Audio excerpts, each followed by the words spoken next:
antibodies into allergy blockers, which when injected can potentially protect the patient from future reactions. IGNX Chief Executive Jessica Grossman says this could be life-changing for those with allergies. Starts with these highly allergic patient samples that have informed what's the best treatment antibody for humans. So it has the potential to be revolutionary, to really change the way patients with peanut allergy live their lives. High rates of tree clearing are threatening water catchments near the Great Barrier Reef. Data from a land cover and tree study shows nearly half of Queensland land has been cleared in the catchments, leaving the reef exposed to the threat of further bleaching. Australian Marine Conservation Society's Dr. Lissa Schindler says it's a major issue.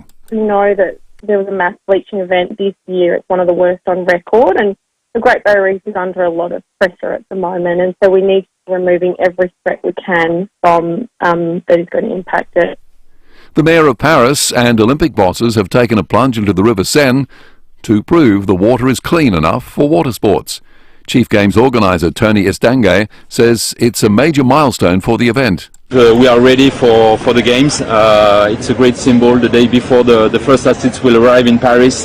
That's the Seine now. The Seine quality is perfect.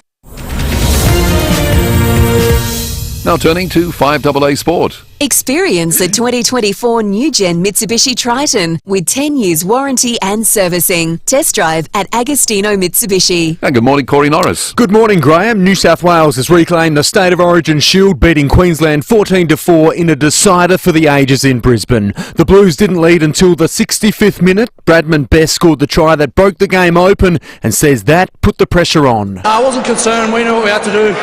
We just need to build pressure, and we did that and we come away with a win. Yeah, it was unreal. Obviously, Romy did all the hard work and I just finished it off. Port Adelaide is set for several changes at selection tonight following another injury blow. Defender Kane Farrell ruled out of Saturday night's clash against Richmond with a minor hamstring strain. The Crows are expected to recall Mitch Hinge for tomorrow night's battle with the Bombers in Melbourne. South Australian footy fans will be starved of AFL games in the last round of the season. In a rare fixture quirk, no matches are scheduled in Adelaide. Richmond great Matthew Richardson says the AFL is asking the impossible of players when it comes to tackling. Both the Giants and Lions will tonight head to the AFL Appeals Board, both challenging bans to Charlie Cameron and Toby Bedford. Training them up to their strongest, to their fastest, getting them on and off the ground more than ever so they can come back on and run with a higher velocity. We then expect them in a split millisecond as they're tackling to decide that they've got to let go of an arm. I've got to drop my knees. I can't have his head hitting the ground at all. How do we expect them to do that? It's impossible.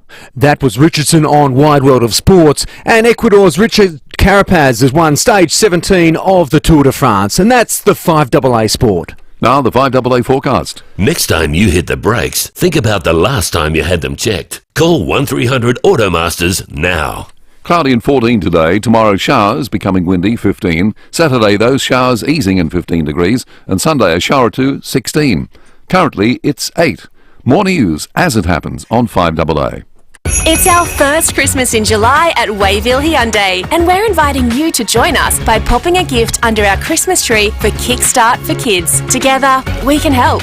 Change the way you Hyundai at Wayville Hyundai, opposite the showground. Welcome to Life's Key Moments, brought to you by First National Real Estate. A key to my home where my furry friends are always welcome. The key to endless adventures in my retirement.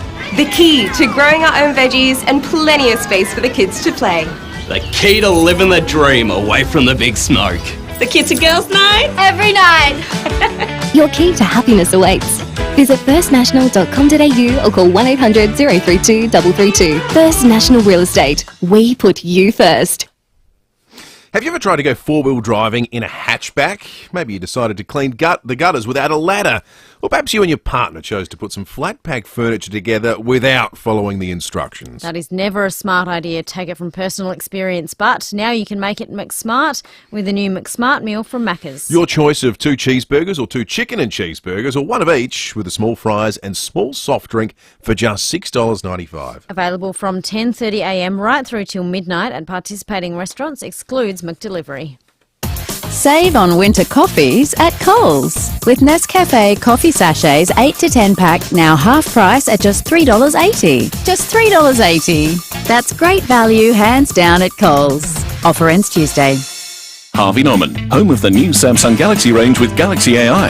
Amazing pre-order bonus offers on now. Pre-order the new Galaxy Z Flip 6 or the Galaxy Z Fold 6 and receive a bonus 1 year of Samsung Care Plus and a $400 gift card. Pre-order the Galaxy Watch Ultra and get a bonus $250 gift card. Or pre-order the Galaxy Buds 3 Pro and get a bonus $80 gift card. Hurry, offers end July 30. Harvey Norman, home of the new Samsung range with Galaxy AI. Conditions apply. Drums, please. Unprecedented, unparalleled, unrivaled. For the very first time, Edwardstown Mazda is offering discounts greater than 10% on all Mazda demonstrator models. Every demo, every model with a minimum discount of 10%. Plus a minimum trade-in of $2,000 on your old vehicle. This offer is exclusive to Edwardstown Mazda. It's gotta be Edwardstown Mazda, the #1 destination for Mazda in SA. Stay informed, get involved. 5AA, always Adelaide. Visit your local Hyundai dealer for offers on a range of models. T's and C's and exclusions apply. 5AA Winter Breakfast. Will Goodings and Lucy Lokan.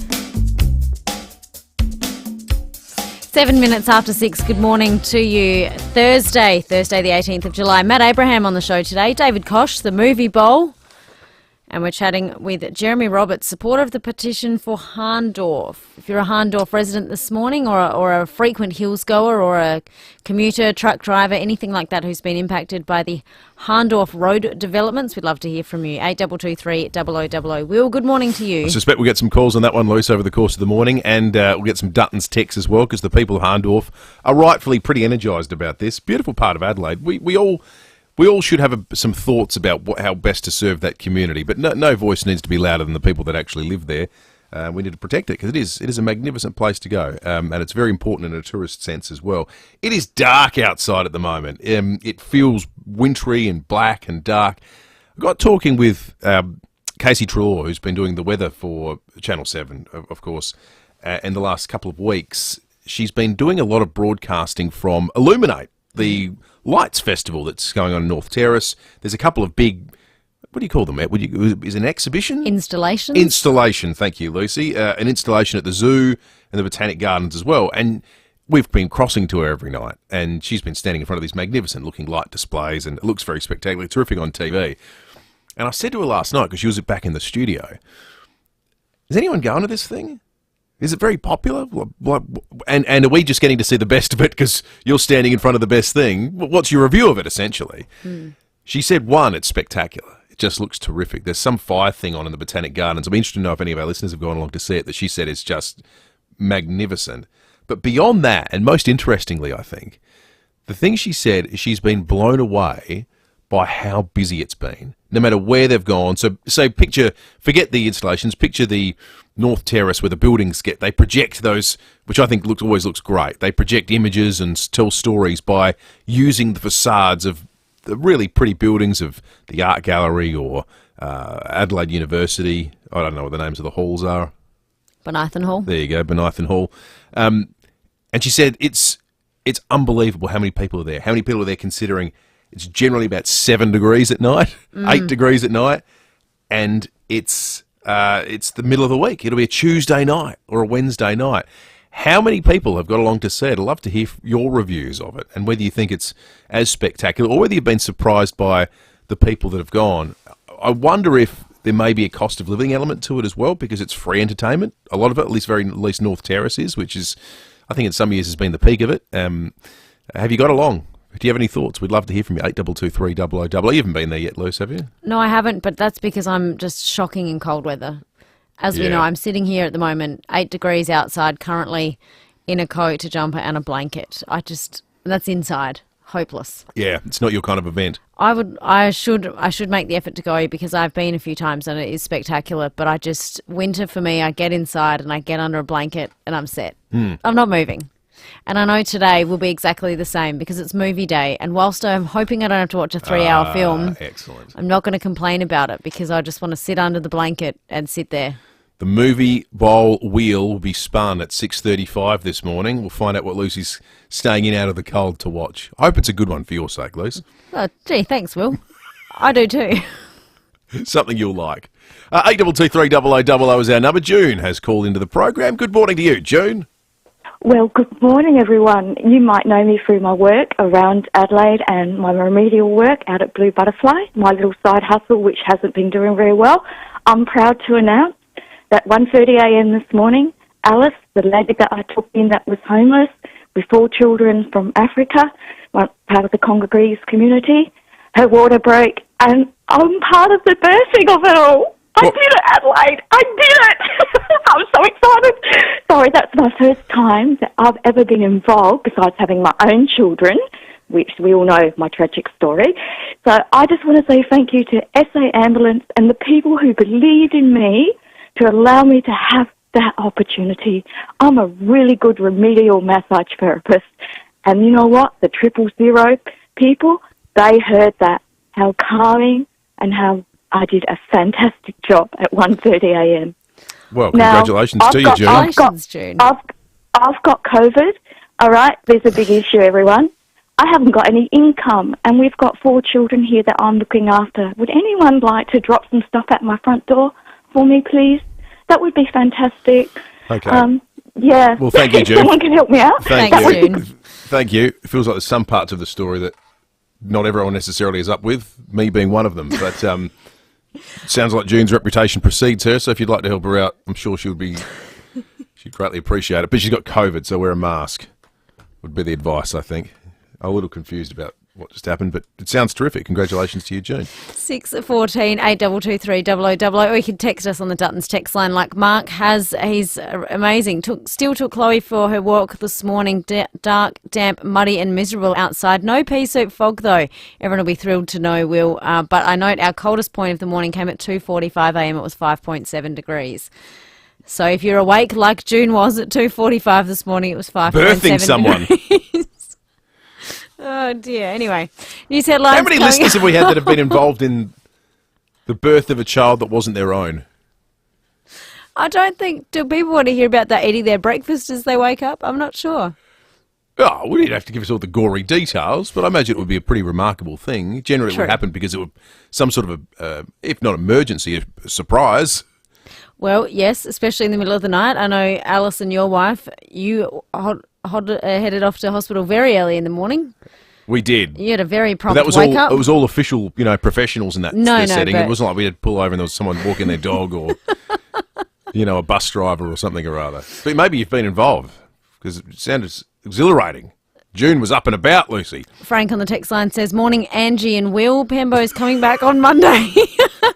Don't worry, Frank. Yeah, Dave will be back on Monday. And me, Lucy, I'll be back to the producer's booth from Monday. No fear. There's this weird... Well, let's address this, Lucy, because this does come through, and it generally comes through early in the morning.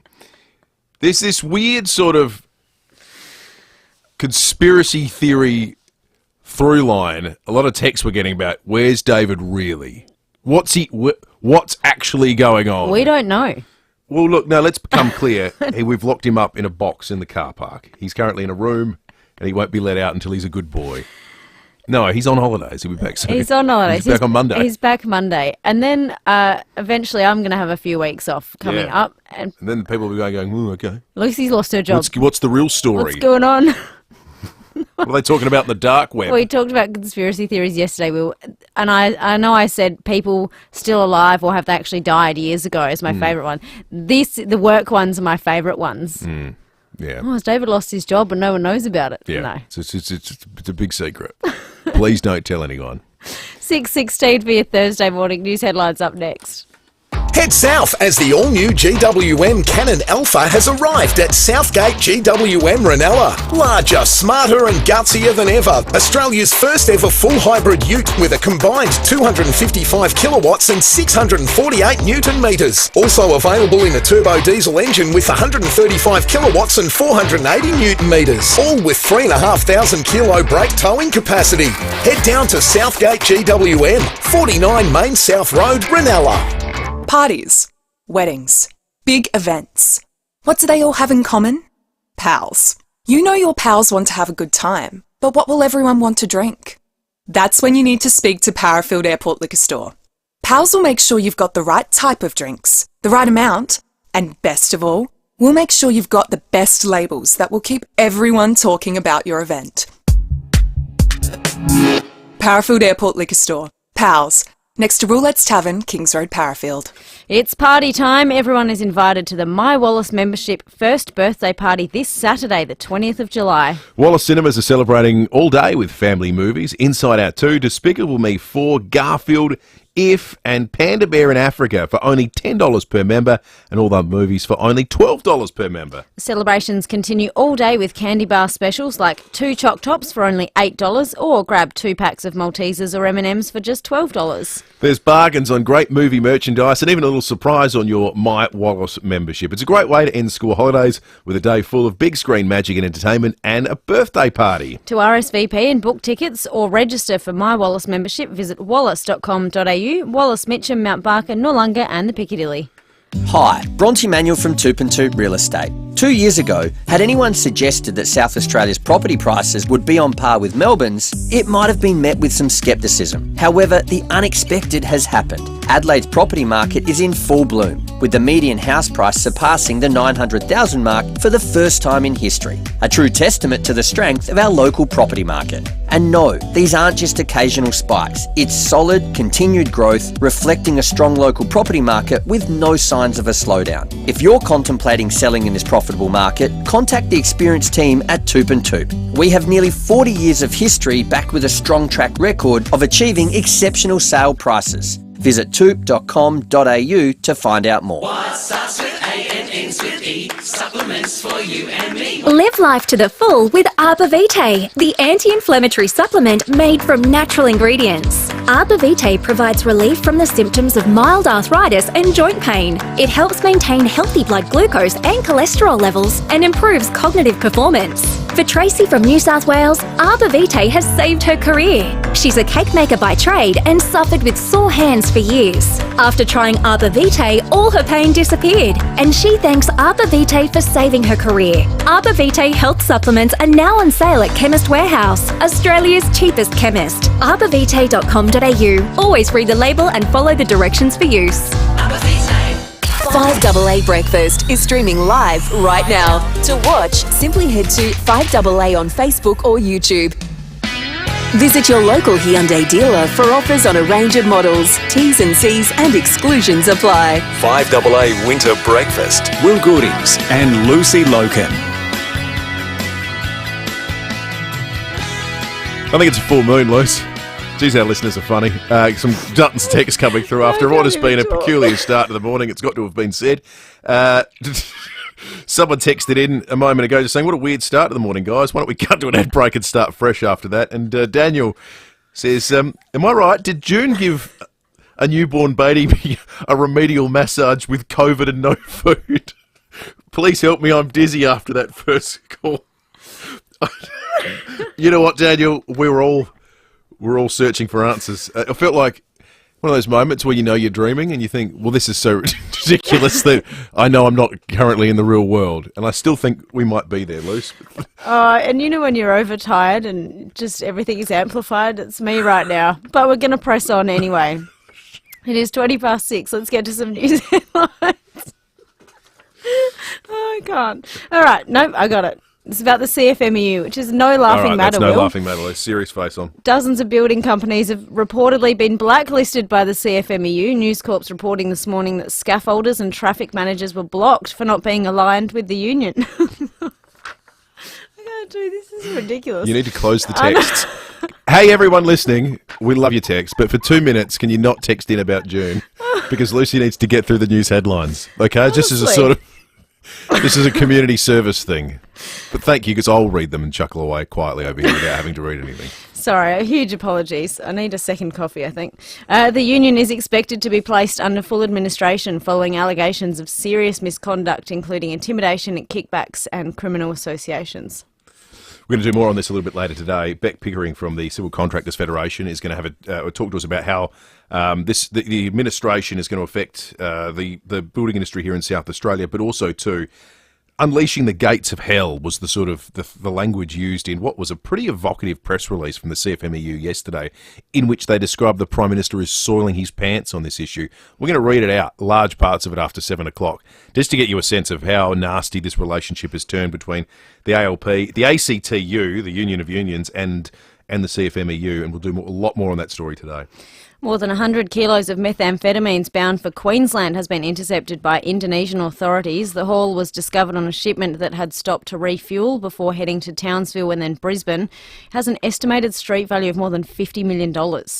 So Indonesian Border Force has just stopped $50 million worth of meth heading to Australian shores. I don't understand how they calculate kilos to dollars, but it's incredible, those numbers. Yeah, because it's not like this Wall Street for, drug dealers, as I understand it anyway. You can't just look up the live price. Maybe there is. Maybe there's a website. And we wouldn't know about it, Will. 3 leading mental health organisations want the federal government to reconsider age limits for social media. Beyond Blue, Reach Out and the Black Dog Institute believe the platforms should instead give users more control over their algorithms and limit features such as infinite scrolling. The group says age limits let apps like TikTok off the hook. I don't have TikTok, but also in the paper today they talk about doom scrolling. Flinders University's done research where if you're just scrolling for hours on end, that's clearly bad for your health. Now the official research says yes, it is. It's not a surprise because it's interesting that everyone always refers to algorithms, and we speak vaguely about it because no one necessarily knows exactly how it works. But what is clear is the most provocative thing that you interact with, or the thing you seem to interact with the most, will come up. So if you're a personality that gets really upset by what you read, or these stupid idiots where they're writing about Trump, or what about these people, and you're only going to see that stuff. Now, for a lot of people, it's probably totally benign. You might really like basketball, and so that's all you get. And maybe that's a totally organic thing. But I think for people, especially that really feel like they can't let any comment pass without replying to it or having their own say, it'd be hugely damaging because you're only going to see out in the world through your little device the things that annoy you. That can't be good for anyone's mental health. Still on social media, the former First Lady Melania Trump has sparked a hashtag, Where's Melania, on social media. Ms. Trump has yet to appear in public with her husband since he was shot. She's been a surprise absentee from the lineup of family members at the Republican National Convention. Traditionally, at that convention, the spouse of the nominee gives a speech, but she has not been listed on the schedule. Thus, her absence has sparked, Where's Melania? Her husband came within a centimetre of being killed 3 days ago. I reckon we should give her a bit of a break, personally. Have you seen Trump? It's hard to quantify because he hasn't really spoken yet, but you've seen him and he's reacted in the crowd and he's been ushered in and out by a phalanx of security guards. There's something about him that looks changed as a result of this, and it's hard to, as I say, it's hard to quantify, but he looks gentler? Like somber, Sam Daddo's saying? He's realised what could have happened. Yeah, well, he looks a bit like, counting his lucky stars. Not many people have a near-death experience and then have every camera in the world on them for the next 3 days immediately afterwards. But he doesn't look like he has the sort of bombastic, big Trump sort of... I'm not saying it's weird. I think it's probably the most normal thing in the world. Well, I think we'd all react a bit like that. Yeah, I think you'd have to be. I would be. You'd be terrified every time you walk out in public from now on. Maybe for a little while, maybe not. But there's something about his demeanour seems a little bit changed. And new research into female Australian football players has revealed they are at greatest risk of concussion and ACL injuries. Players in the SA National Football League Women's Comp, the Sandful W, experience different injury patterns to their male counterparts. Uni of South Australia Professor Dr. Hunter Bennett says it highlights a need for targeted training and injury prevention strategies. Most common injuries that they experience are ankle injuries, concussions, and also ACL injuries. And then the most burdensome injuries, which would be those that result in the most amount of games missed, were essentially those same 3 injury types, which are quite a little bit higher. Weather today going for a top of 14, currently sitting on about 8 degrees. Tomorrow is going to be 15. Showers becoming windy. They've kept the rainfall. We've mentioned all week we're expecting up to 20 mils of rain. They are sticking with that. The Bureau between 9 and 20 mils for Friday. 15 again on Saturday, up to 9 mils of rain. 16 on Sunday, up to 4 mils of rain. And slowly warming up, 17 on Monday, 18 on Tuesday and 17 by next Wednesday. Lucy, our listeners on the Duttons text line are playing sort of a warped version of Where's Wally called Where's David, where you don't try to find where he actually is, you just imagine where he might well be. Someone here says David's been abducted by aliens, possibly. Mick says, we all know the truth. David, he's with his red hat wearing people at the Republican National Convention in Milwaukee. Oh, why haven't we crossed to him yet? We could have done a cross from there. You know what David's like about working on his holidays? No chance. He's just sightseeing in Milwaukee. I don't believe he's there either. Let's get to sports news with Sam Dado this morning. Experience the 2024 New Gen Mitsubishi Triton with 10 years warranty and servicing. Test drive at Agostino Mitsubishi. Hello, Sam. Well, Lucy, good morning. I'm going to start off with a different code of sport. State of Origin was on last night. New South Wales against the Maroons. 14-4 New South Wales got up, so they've won that series 2-1. And that leads me into some of the AFL news that broke yesterday afternoon regarding this AFL CEO conference that's been happening for the last couple of days. So, things that were discussed at this conference: wild cards, in-season tournaments like the NBA, pre-season tournaments, which makes me think of the Wizard Cup days and the NAB Cup days. That went off. Super Goals, State of Origin and All-Star matches. So that's what the CEOs are talking about. 90% of what you just said is a horrible idea, I think. So I just compiled a list on my own there for a quick minute. I think we should be talking more about the 4-umpire system, the AFL goal review system, head-high contact and tribunal decisions. Yeah. So are they just wasting time where things shouldn't be happening? I don't. Yeah, the purpose of the conference may well have been, what can we do to grow the game? I'm not sure. Vince Regari, who's a writer for the 9 newspapers, is a soccer writer, loves AFL though, he's a huge Port Adelaide fan. He came up with what I think is the best idea for State of Origin that I've heard. I don't truly believe it'll ever come back in football, but it's an academic conversation.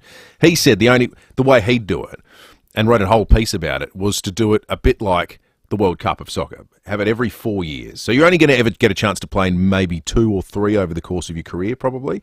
So it becomes quite special in that sense. And you do it as a round-robin tournament with all the states. You can't just have Allies v so-and-so or SA v... Because not everyone gets to play Victoria, right? Into the old format. So you do some sort of round-robin once every 4 years, and that's a big thing. You sell it, TV coverage, end of a season. People will take it seriously because they won't get to be a part of it that often. I like that idea. I don't think it'll ever happen. The funniest one that came on there, Sam, I'm glad you brought it up, I think, is the in-season tournament. Because this is the best. This is the thinking of the AFL. I love this. So the AFL and the people that run it abhor soccer. They think soccer's horrible, right? And your average AFL fan, I love soccer, but I know your average AFL fan probably thinks it's horrible. Don't want to copy anything soccer does. The NBA wanted to create an FA Cup style competition to run concurrently with the NBA regular season because they saw there was some value in doing a knockout competition like that. So the AFL copying the NBA, copying the English Premier League and the English leagues and the FA Cup is hilarious to me because if not for the fact they're obsessed with American sport, they never would have considered an option like this, and I just found that quite comical. There was some other quick AFL news before we get to the 6:30 news. Win for members, though. If your team makes the AFL Grand Final, there's an uptick. 1,000 tickets added to the members' allocation, so it's going to be up to 35,000 members for both sides of all up. Because when I think about it, you go to the AFL Grand Final. You've been, obviously, 2017, I'll mention. I've went to 07 and 04.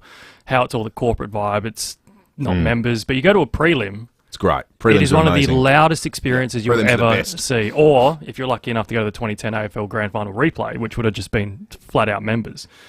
But 35,000, that just still is not enough. And we talk about a stadium. We've got to have a stadium that holds 100,000 people or we can't have an AFL Grand Final. Well, the truth of the matter, the end of that sentence is we need a stadium that holds 100,000 people because we need to be able to fit in 65,000 people who aren't football fans. Yes.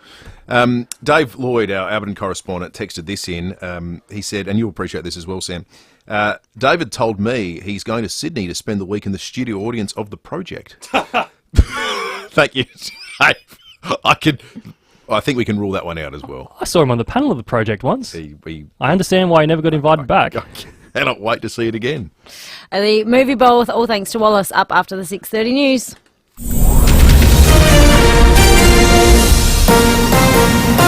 This is 5AA News. Always Adelaide.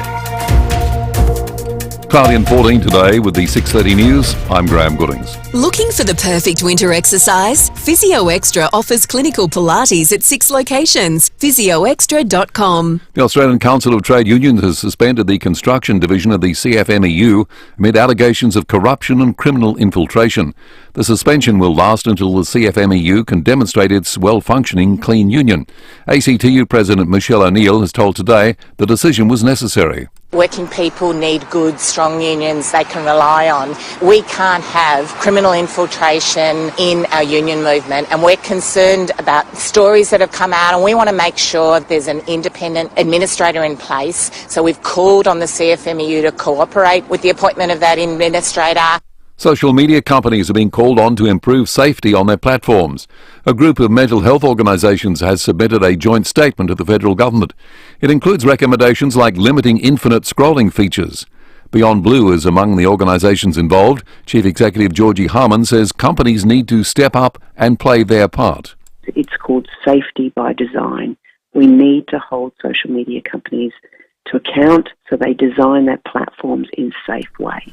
Police are warning people to be on the lookout for scams of tradie hire websites. Victims have reportedly lost hundreds of thousands of dollars to scammers who've responded to their ads on Find a Tradie sites pretending to be legitimate businesses. Police say the scammers often provide legitimate ABNs and business names, then arrange quotes and request deposits. Detective Constable Revel from the Financial Crime Squad says they need more people to report the scams when they see them. We have evidence of hundreds of thousands, at least, of victims that have reported it. It's hard to get a final number based on people just only report it to the banks. As soon as they get told that maybe they won't get their money back, they don't take it any further, but we're urging them to report it to police. Mums-to-be who eat high-fibre foods could be protecting their unborn babies from heart disease for decades afterwards. Gabriel Hodson has more. Passing on cardiac health to an unborn child could be as simple as eating more food such as beans, cashews, oats, potatoes and rice. Monash University researchers have found that giving a pregnant mouse a high-fibre diet, rich in so-called resistant starch, can shape the development of the cardiovascular system in their offspring. Once born, they have bigger hearts that don't need to work as hard, and as adults they respond better to high blood pressure. Scientists also found that fibre also influences the gut health of the mother and baby and a general reduction of inflammation around the body. New research into female Australian football players has revealed they are at greatest risk of concussion and ACL injuries. Players in the South Australian National Football League women's competition experience different injury patterns to their male counterparts. University of South Australia Professor Dr. Hunter Bennett says it highlights a need for targeting training and injury prevention strategies. Most common injuries that they experience are ankle injuries, concussions, and also ACL injuries. And then the most burdensome injuries, which would be those that result in the most amount of games missed, were essentially those same three injury types, which are quite a little bit higher. Now turning to 5AA Sport. Experience the 2024 new-gen Mitsubishi Triton with 10 years warranty and servicing. Test drive at Agostino Mitsubishi. And now here's Corey Norris. Good morning, Graham. Port Adelaide coach Ken Hinkley has some headaches at selection tonight with injuries wreaking havoc. Defender Kane Farrell has been ruled out of the clash against the Tigers with a minor hamstring strain. Forward Todd Marshall is also unlikely to recover from a hip concern.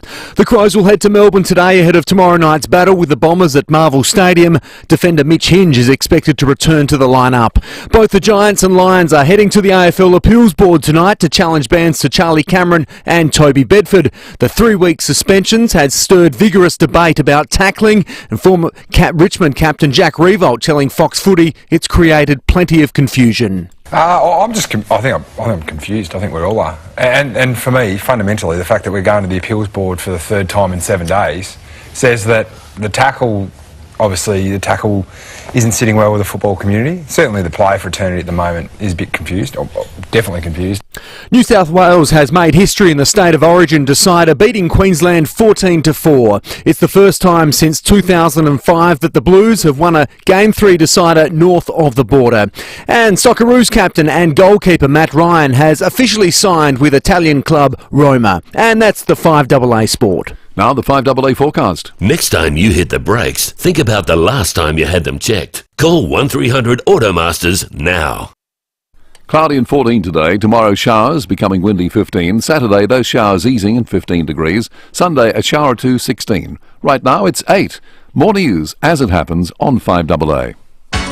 Visit your local Hyundai dealer for offers on a range of models. T's and C's and exclusions apply. 5AA Winter Breakfast. Will Goodings and Lucy Lokan. Good morning to you. 6:36 this Thursday. Coming up, we need your votes for the Movie Bowl. It's a dreary, cold day today. Again, another day of 14. I watched Django Unchained last week, which was 2 hours 45 minutes. I'd really love one that's under the 2.5 hour mark, but it's all up. It's all up to the movie wheel, which we will spin in a moment. Movies are better on the big screens at Wallace Cinemas, Mitcham, Mount Barker, Noarlunga and the Piccadilly, wallace.com.au. And for someone who rings in today to cast their vote, there's a Wallace Cinemas Family Pass up for grabs, perfect for the last weekend of the school holiday. Sam's in studio, ready to give it a big spin. Spun up 21 twice, Sam, so... That's a good spin. We'll see that had a lot of muscle behind it. This time. Oh, 21 goes spinning by, and it's number 13. Unlucky for some.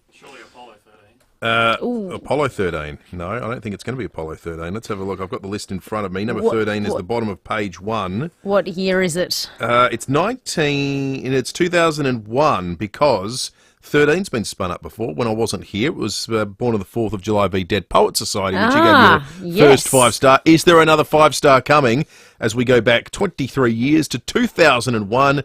Moulin Rouge v A Knight's Tale. So the late Heath Ledger. Heath Ledger and Nicole Kidman, two Australian giants of the screen, featuring in both those films. But lots of Australians making cameos too in Moulin Rouge. Baz Luhrmann, of course, the director of the film. One a musical, the other one a sort of... I can't remember A Knight's Tale that bit. I've definitely seen it, but I can't remember it that well. 8223 what's Lucy reviewing? Moulin Rouge or A Knight's Tale? I think it's Heath Ledger v Nicole Kidman this morning. For the amount of things that I love associated with France, I think I'm shocked. I still haven't seen Moulin Rouge, but then again, I still haven't How have you not seen Moulin Rouge?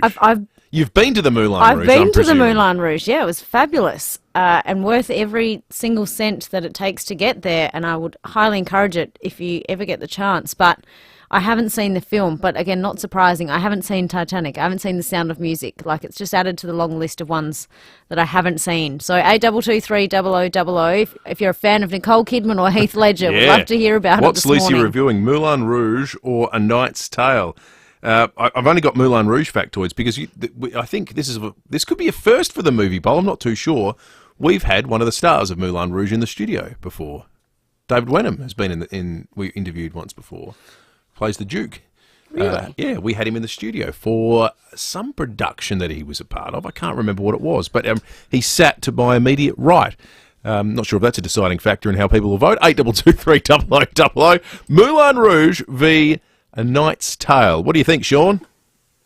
Moulin. I reckon it was Moulin Rouge before Sean's face pressed into the hold button on the screen. Calling back, but still on air somehow. That's all right. We'll get him back. His face depressed some of the buttons on the screen right at the critical moment. I want to hear why Moulin Rouge. There we go. Sean, have we got you back there? Well, yeah, for some reason I was trying to call you twice. Yeah, Moulin Rouge. Like Will said before, I have seen the other one, but Moulin Rouge I've seen it a dozen times, and that gets my vote. Is it because you prefer Nicole Kidman over Heath Ledger, or just think it's a better movie? I've just seen it more. I remember seeing the one, but the Moulin Rouge had a bigger impact, but. As like, if you can get past the cheese factor and just accept that is the character, like she gets accused of she was overacting, it's like, no, that's the character. Yeah. So yeah, I think she was quite good. Excellent. All right. Thank you, Sean. I'll take that under consideration. Let's go to Frank in Prospect. Hi, Frank. Good morning, people. would like you to go see Knight's Tale, because I think Moulin Rouge is overrated. Fair enough. Yep. Thank you, Thanks, Frank. Frank. Keep them coming through. 82230000. In the year of the box office 2001, and I've only got the US figures here, but they're usually somewhat indicative. They were the 44th and 46th most watched films. Moulin Rouge 44th, $57 million at the box office, and A Knight's Tale was slightly less than that.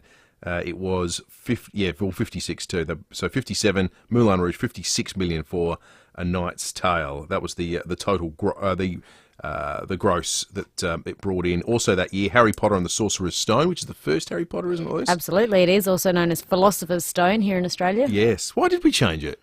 The US changed it to Sorcerer's Stone.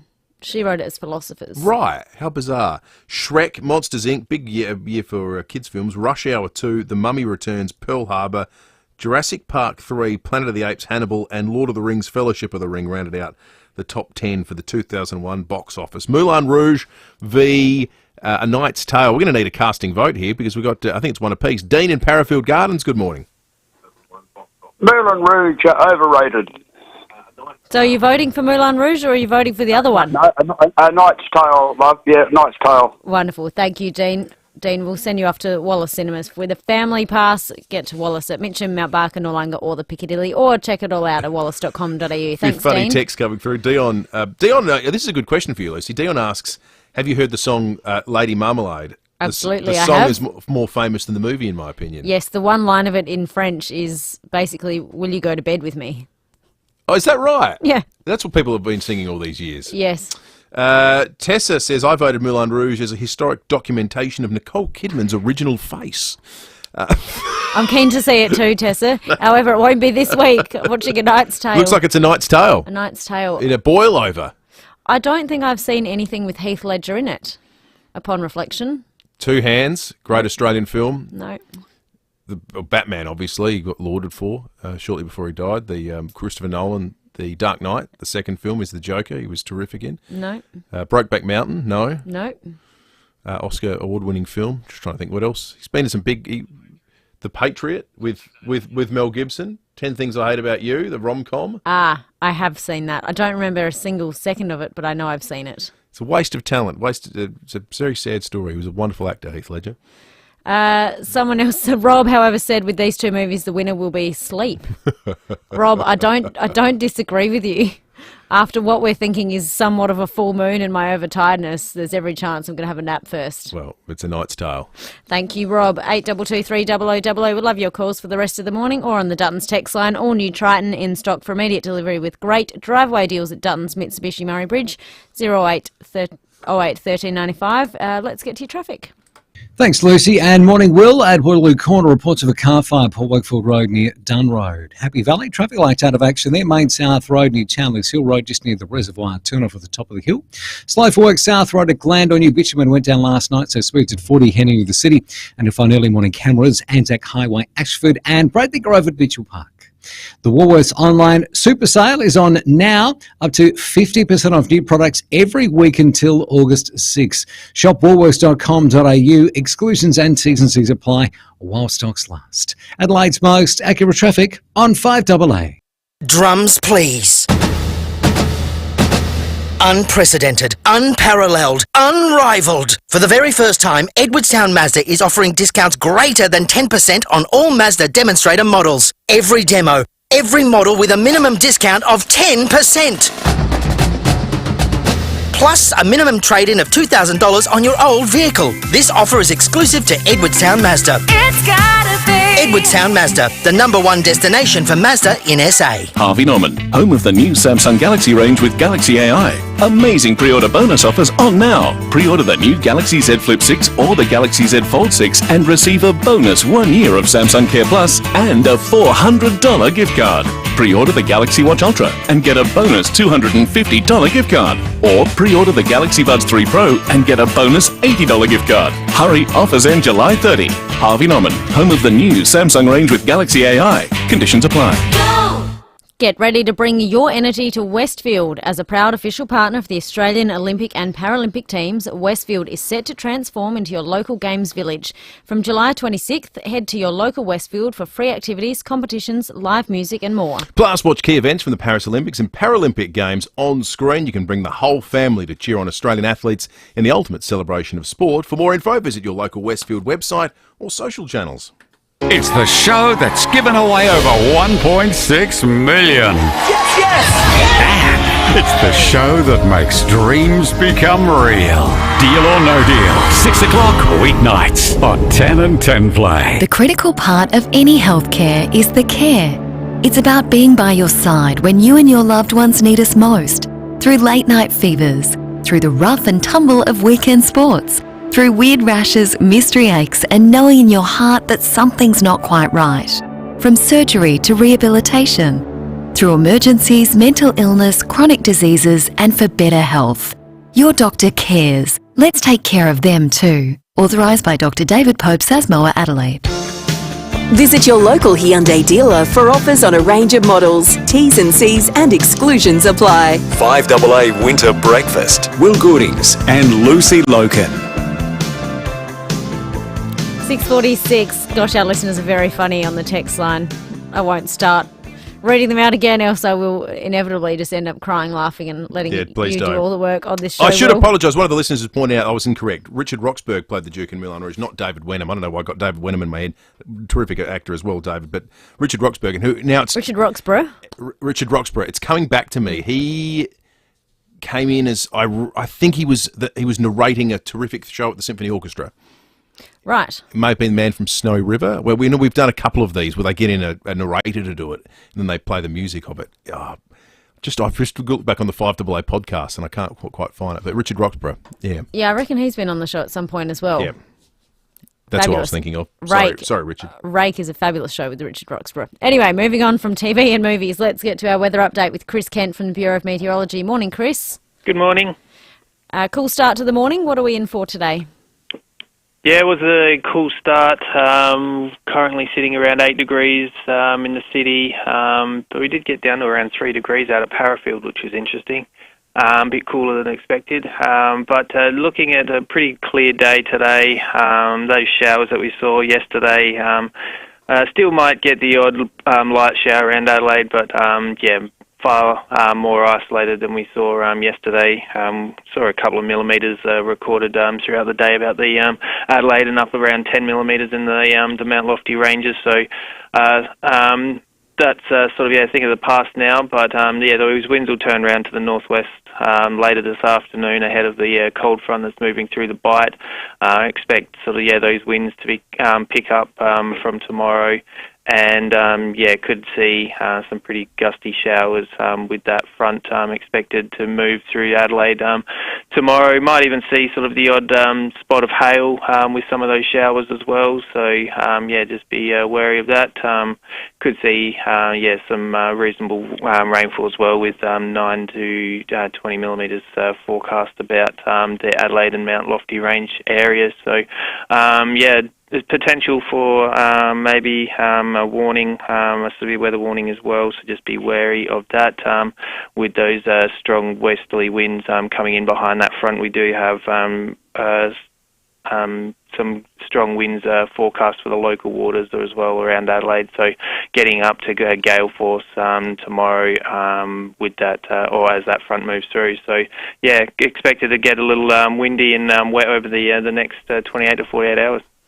Great news. Thank you there, Chris. Chris Kent from the Bureau of Meteorology. Let's head over to SAPOL. Senior Constable Scott James is on duty. Now, Scott, a couple of drunk drivers caught overnight, unfortunately. Shall we start with the P-plater? Yeah, that's right. So this one happened about 8:15 yesterday afternoon. A concerned member of the public called to report that they saw a four-wheel drive pulling out of a football club in Elizabeth South, and they suspected that the driver was intoxicated. The caller was able to provide a registration number of the four-wheel drive to police, who then attended the registered owner's address.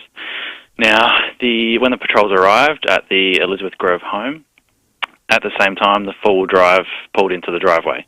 So they spoke to the driver, who was a 28-year-old man, and submitted him to a breath test. He returned a positive reading of .182. Further checks also revealed that he only held a P licence. So he was reported for drink driving, breaching his P licence conditions, and lost his licence on the spot for 12 months.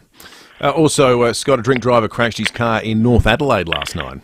Yeah, so this one was about 11:45pm last night. Police were called to a business on Ward Street after reports that a black Suzuki crashed into a veranda, which knocked a support pole out of place. Patrols were quickly on scene and located a witness who pointed out that the driver had actually gotten out of the vehicle and walked away east from the scene. They were able to quickly catch up with him a short distance away. So he was a 22-year-old man from Ingle Farm.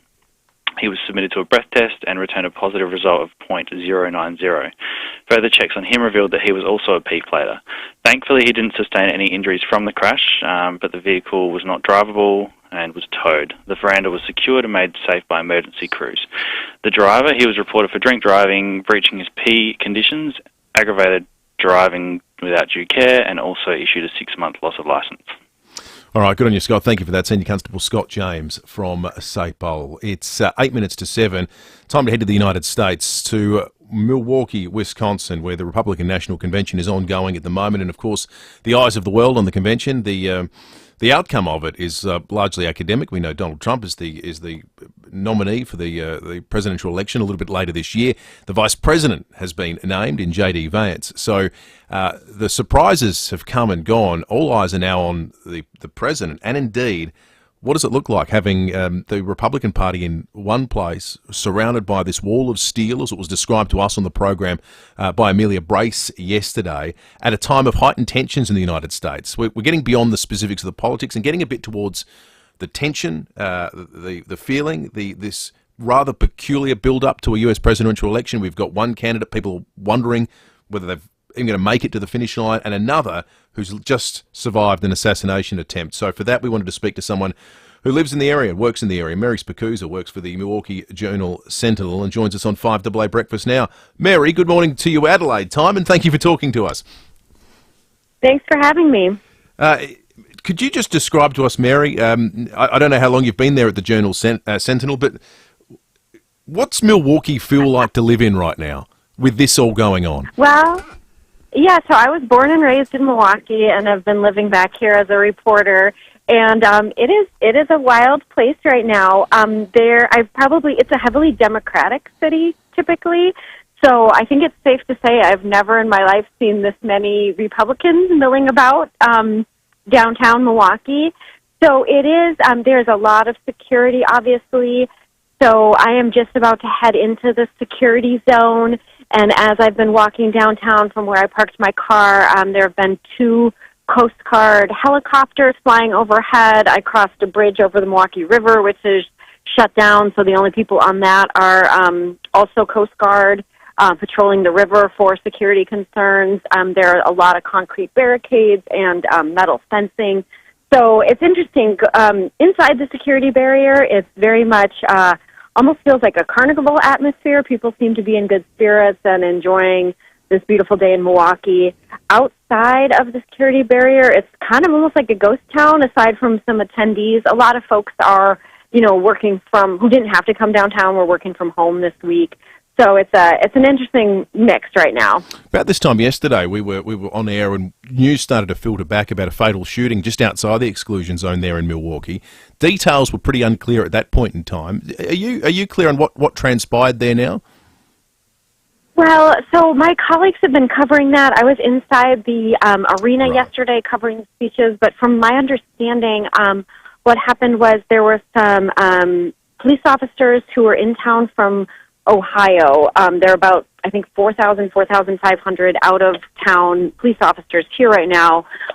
Their main job is supposed to be helping with the convention, things related to the convention. However, I believe that what happened was they witnessed an altercation between 2 men. One of them was holding a knife in each hand, and they saw him, they said, and according to what we've been able to see so far from the recordings, that it sounds like they were fighting, and the man with the knives in his hands kind of lunged or headed towards the other man, and they yelled at him to drop his knives, and that he did not, and that I believe it was as many as 5 officers shot him. And we've been told that he is a unhoused person or a homeless person who frequently hangs out at the park right near where he was shot. And it sounds like a really sad situation. Yeah. So we're still trying to get some more information on that. It does not sound like does not sound like he was trying to like get into the security zone, or was any way, that he was in any way like trying to like get to RNC attendees. So, but it is related to the convention in that, the Ohio police officers would not have been here had it not been for the convention. I don't know if you can hear me. There is a truck passing by right now that is blasting out Donald Trump speeches at full blast. So you might hear, that is not actually Donald Trump in the background. That is just a van driving around playing him and Vance. No, it takes us there, Mary. We can just hear it very faintly in the background. Yeah. On Donald Trump, I think the world now has about 7 billion body language experts, because everyone's been looking at the little snippets of footage we've got of him on the moments he's attended the convention and been listening to some of the speeches and what's been said. And he does, without wanting to draw too grand a conclusion, given we are only seeing little tidbits here from Australia, he does look less bombastic than he did prior to the assassination attempt, entirely understandably. Does he seem to you, when you're in the building, to be a little more sort of toned down, I guess, would be the way of phrasing it? I think I was talking to some colleagues about, does he seem more subdued? It's obviously hard to tell when he's not talking. He's taking in the speeches, and he has not spoken yet at the convention, but his presence has certainly been felt, and I think seen. Pretty much every speech that he's been there for, the camera pans over to him once or twice. So I think we'll get a better sense once he's speaking, which is expected to be the final night when he accepts the nomination, but who knows, maybe he'll surprise us and speak tonight. But I do think that there were a few folks who mentioned to me that he seemed a little more subdued, or he had that big bandage on his ear, but we'll have to wait and see how he is during the speech. Yeah, the eyes of the world will be on it, Mary. It's been a remarkable 7 days, not just in US politics, but I think in the history of modern democracy. So stay safe, and we'll be looking forward to some more of your reporting into the future. Thanks for your time. Thanks so much. Mary Spitkusa for the Milwaukee Journal-Sentinel. I'm just trying to think in my head in Adelaide, because Milwaukee's a reasonably sized city. We put in the road closures for the Velo 500. And inevitably it's a talking point. Not because there's huge numbers of people who get upset about it, but there's just pockets of people who get upset. Could you imagine what the outcry would be on 5AA if the ALP or the Liberal Party federally decided, we're going to host our big event in town and we want you to ring off everything from surely it'd just be the parklands. They'd just put a ring around the entire in the middle of the CBD parklands. City. Could you imagine how outraged people would be? It's just, again, this whole process. We've watched it closely for some quite horrifying reasons at times, but others are just entirely political. It's highlighted some of the incredible cultural differences between Australia and the United States when it comes to politics. Now, not all Americans are obsessive about politics and engaged in the way that people attend conventions do, but just it's different. It's afforded a different place in society. We would be outraged, I think, if there were all this kind of stuff going on for a convention in Adelaide. 7 o'clock news up next, followed by our wrap of the morning stories and Jade Robrin. This is RB Day for Supercraft Bedding with Tales from the Bedroom. We've been making quality mattresses here at Supercraft Bedding for a long time. They're better than good. They're flippin' good. That's to say, our double-sided mattresses last twice as long as single-sided ones. And as for all those mattress makers that say you only need to do one side, well, that's fine, but don't charge full price for half a mattress. Supercraft Bedding, building better beds. 42 Richmond Road, Keswick. Hi, Brett Ebert here from Mawson Lakes Mazda. There's a lot to like about Mawson Lakes Mazda. I like that they're giving away 12 months of rego and stamp duty on all new cars. Not some, not just the red ones, all new Mazdas.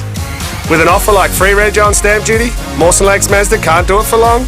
It's got to end July 31st. Mawson Lakes Mazda, free rego and stamp duty on all new Mazdas. Mawson Lakes Mazda, just a short drive from the city. 5AA Breakfast is streaming live right now. To watch, simply head to 5AA on Facebook or YouTube. Up to the minute news for South Australia. This is 5AA News. Always Adelaide. Cloudy and 14 today with the 7 o'clock news. Good morning. I'm Graham Goodings. Woken with a stiff neck or sore back? Get a Physio Extra appointment today. 6 locations. PhysioExtra.com. Almost 3,500 people have signed a petition for a standalone child protection minister. Embattled Child Protection Minister Katrine Hildyard is also Minister for Recreation, Sport and Racing. It was recently revealed 49 carers have been charged with sexual offences against children and 2 girls reported being pregnant. Shadow Minister for Child Protection Josh Teague says Katrine Hildyard is juggling too many unrelated portfolios at once, negatively impacting children in state care. China says it's cancelled nuclear non-proliferation talks with the US due to the sale of weapons to Taiwan. The BBC's Stephen McDonald is in Beijing. At the end of last year, China and the US held talks aimed at reducing their nuclear arms build-up. But China's foreign ministry said recent weapons sales from America to the self-governing island of Taiwan had undermined trust. Spokesman Lin Jian said that because of this, Beijing would be halting all nuclear non-proliferation talks with their US counterparts. According to the Pentagon, China has been developing its nuclear arsenal much more quickly than had been expected. In June, Washington approved arms sales to Taiwan, which mostly consisted of spare parts for fighter jets. Port Augusta has been chosen to test a community-led program to reduce youth crime. The federal and state governments are investing $12 million to establish a partnership between local businesses, service providers, the Aboriginal community, city council and government agencies. Federal Minister for Indigenous Affairs Linda Burney says the model is different to anything that has been tried before. The RSPCA is hoping to find homes for more than 60 animals tonight at its Twilight Adoption program.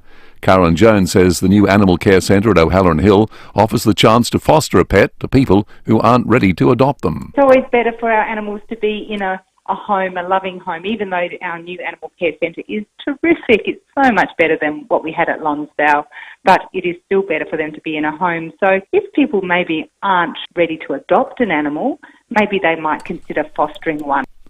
A world-first clinical trial in Australia could see protection from dangerous reactions to those with severe peanut allergies. It's testing a new therapy which transforms harmful antibodies into allergy blockers, which when injected can potentially protect the patient from future reactions. IGeneX Chief Executive Jessica Grossman says this could be life-changing for those with allergies. Starts with these highly allergic patient samples that have informed what's the best treatment antibody for humans. So it has the potential to be revolutionary, to really change the way patients with peanut allergy live their lives. Now turning to 5AA Sport. Experience the 2024 new-gen Mitsubishi Triton with 10 years warranty and servicing. Test drive at Agostino Mitsubishi. And good morning, Corey Norris. Good morning, Graham. Port Adelaide is set for several changes at selection tonight following another injury blow. Defender Kane Farrell ruled out of Saturday night's clash against Richmond with a minor hamstring strain. The Crows are expected to recall Mitch Hinge for tomorrow night's battle with the Bombers in Melbourne.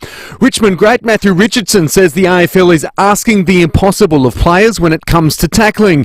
Both the Giants and Lions will tonight head to the AFL Appeals Board, both challenging bans to Charlie Cameron and Toby Bedford. Training them up to their strongest, to their fastest, getting them on and off the ground more than ever so they can come back on and run with a high velocity. We then expect them in a split millisecond as they're tackling to decide that they've got to let go of an arm. I've got to drop my knees. I can't have his head hitting the ground at all. How do we expect them to do that? It's impossible. That was Richardson on Wide World of Sports. Fans of teams that end up in the AFL Grand Final will have a better chance of getting a ticket this year. The AFL will make 1,000 more seats available, upping the fan total to 35,000. New South Wales has reclaimed the State of Origin Shield, beating Queensland 14-4 in a decider for the ages in Brisbane. And Ecuador's Richard Carapaz has won the stage 17 of the Tour de France. And that's the 5AA Sport. Now checking 5AA traffic. Speak to the Adelaide Convention Centre and let them elevate your vision for your next event or function. Morning there, Waterloo Corner. Reports of a car fire this morning. Port Wakefield Road near Dunn Road. Got lights on the blink at Happy Valley. Main South Road near Chandler's Hill Road, just at the turn-off to the reservoir. Slow for work. South Road at Glandore New Bitumen went down last night, so speeds at 40. Now look out for early morning cameras. Anzac Highway, Ashford and Ladywood Road at Modbury Heights. People will buy whatever tyre name they remember, like my car, Avandra. Avandra. My car. People first. Avandra. Adelaide's most accurate traffic on 5AA. And now the 5AA forecast. Next time you hit the brakes, think about the last time you had them checked. Call 1300 Automasters now. Cloudy and 14 today. Tomorrow showers, becoming windy 15. Saturday those showers easing and 15. And Sunday a shower to 16. Currently in Adelaide it's 8. More news as it happens on 5AA. Have you got plans for this Sunday? Well, now you do. It's National Lamington Day, and nothing deserves more celebration than the Lamington, especially since proving they're from Australia and not New Zealand. And there's only one way to celebrate, and that's with Kyton's Lamingtons. Soft chocolatey, decadent chocolatey, and chocolatey Kyton's Lamingtons. You know, the ones who have won all the awards. The ones who have been delighting South Australians for generations. Delicious. Respiratory syncytial virus, known as RSV, is a contagious virus and the cause of respiratory disease among the elderly. Vaccines to fight the disease have been approved overseas, but Adelaide's Fusion Clinical Research is holding a trial to find a remedy for Australia. If you're over 60 and want to take part, contact Fusion on 7077 6996 or go to fusiontrials.com.au. You will be reimbursed for your time. In Adelaide and across South Australia, this is 5AA, always Adelaide. Visit your local Hyundai dealer for offers on a range of models. T's and C's and exclusions apply. 5AA Winter Breakfast. Will Goodings and Lucy Lokan.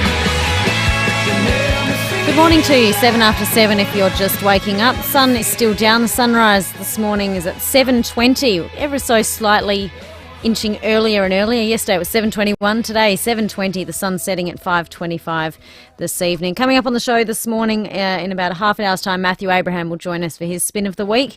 Jeremy Roberts, supporter of the petition for Hahndorf, the road works that have been happening or set to happen or will happen or won't happen up in Hahndorf. He'll join us. If you're a resident of the hills or a commuter through that part of the Hahndorf onto and off the freeway, we'd love to hear from you this morning. 8223 0000. Koshy as well after 8 o'clock, and Rebecca Pickering from the Civil Contractors Federation about the CFMEU rather. Yeah, we'll lead off our news wrap of the morning with the CFMEU before we get to rats in the RA and the most peculiar experiment on human beings you can imagine. How long does it take someone sitting in an economy class seat to crack on a long-haul flight? We'll talk about that in a moment, but let's start with the CFMEU, because since those extraordinary allegations over the weekend from 9 newspapers and then 60 Minutes as well, that there was a cosy and accommodating relationship between the CFMEU and organised crime, and that some of the standover tactics and bullying that we've seen can be tied directly to that relationship. There has been quite an extraordinary response from the federal government. Belated, it might well turn out, because I think the biggest question now that emerges on this, and everyone's going to throw up pictures, we've seen it in South Australia with Peter Malinauskas standing arm in arm with John Setka and Anthony Albanese and members of the federal government. Everyone's sort of alluding to this relationship that was all secret and they were turning a blind eye to everything. You don't need to be a conspiracy theorist about this. The best question in Australia right now is, why was the building, the ABCC abolished? The ABCC being the Building Commission watchdog. It was abolished because the CFMEU asked the federal government to abolish it. That's how cosy their relationship was. One of the key planks of Anthony Albanese's election campaign was a request from the CFMEU. So don't worry about your pictures. Have a look what's actually what's materialised. The things that have happened in the last 24 hours are significant as well. The federal opposition are calling for the building watchdog to be reinstated. The CFMEU released a statement. I just want to read some of this verbatim because it's quite extraordinary. Just have a listen to this. The Albanese Labor government has opened the gates of hell for tens of thousands of workers as he scrambles to shield the big end of town and his Labor mates from scrutiny. This is from the Queensland NT branch. Michael Ravbar said the state and federal governments and major civil contractors should face the same level of scrutiny as the unions. He says that they've got issues too. Here's another direct quote. Albanese has panicked and soiled himself over some unproven allegations in the media. Workers can see that Albo has lost control and the country is being run by buffoon breakfast show hosts and talkback radio shock jocks. That's us. I think he's talking about you, Luce. I don't know what you did to get a drive-by there. Yeah. No, I make no apologies. Let's have a listen to some of the key players over the last 24 hours to get you up to speed with the story, starting with the Prime Minister. We see wrongdoing and we have acted. We've acted swiftly. It is in the interests of every genuine trade unionist that this be cleaned up. The question for the electorate is, yes, you acted, but did you act when there was no other choice? Did you act when allegations were first being made? Did you act when we heard from Will Frogley, the master builders here in South Australia? You know, it was a story on our program going back a few months when he had his windscreen wipers and that of workers all bent back because he was going to war with the local CFMEU shortly after they were taking over the Victorian branch.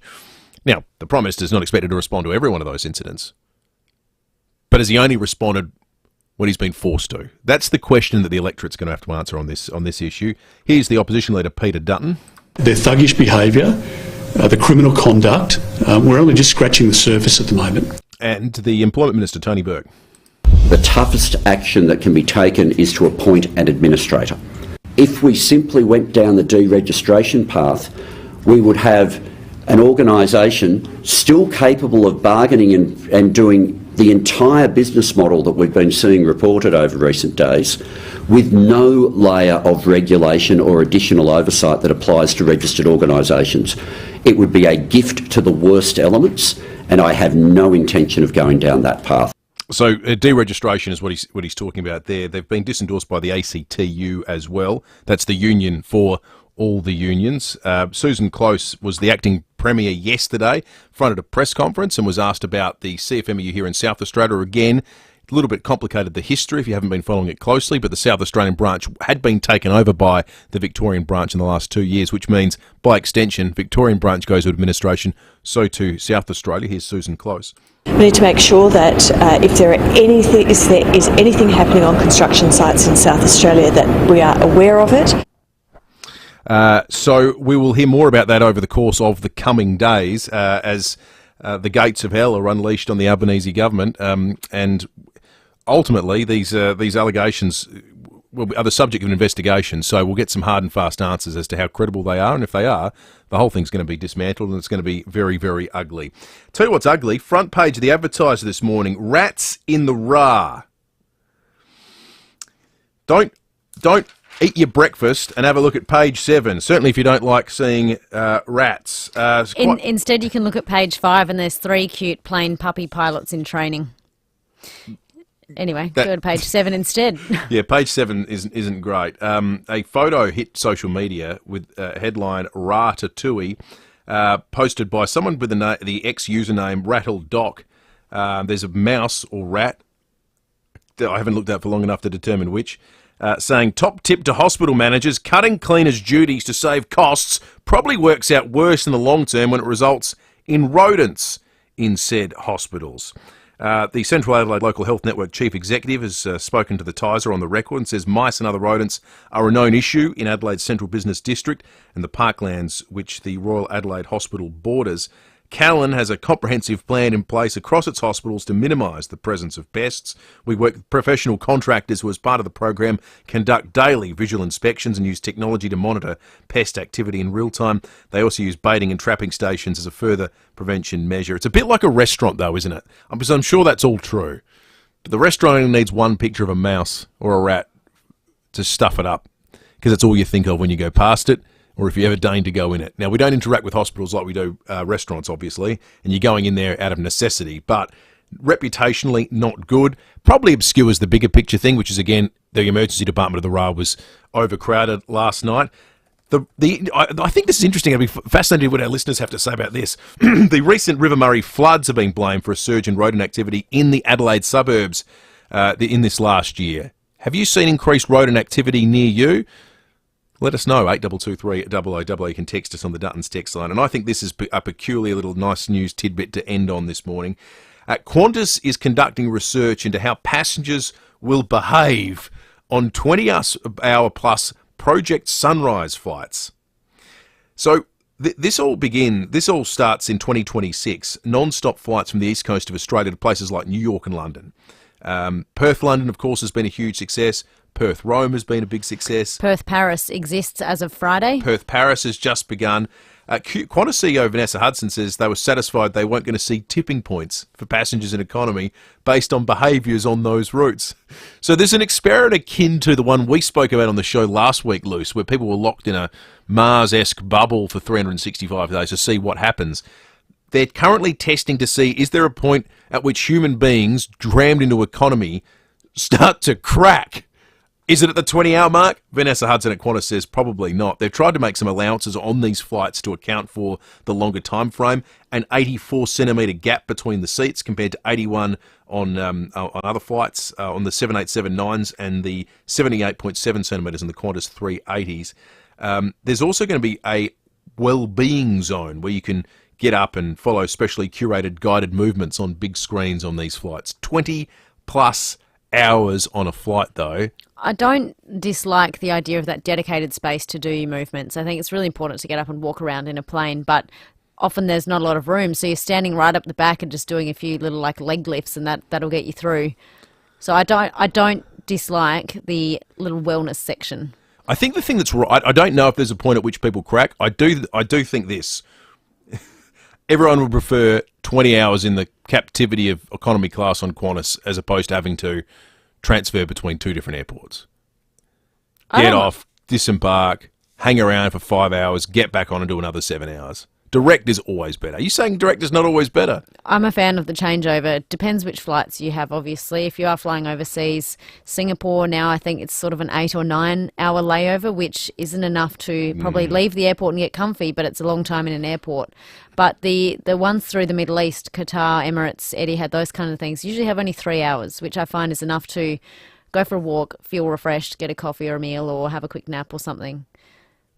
I couldn't do 20 hours in a plane. I would prefer the layover. Okay, interesting. I wonder how our listeners feel. 0448081395. They're telling us how they feel on some of the other news items this morning. I think someone here just wants you to apologise, Lucy, having been, I think, singled out by the CFMEU in their statement about scumbag shock jocks and breakfast radio hosts. I said I make no apologies for being a shock jock.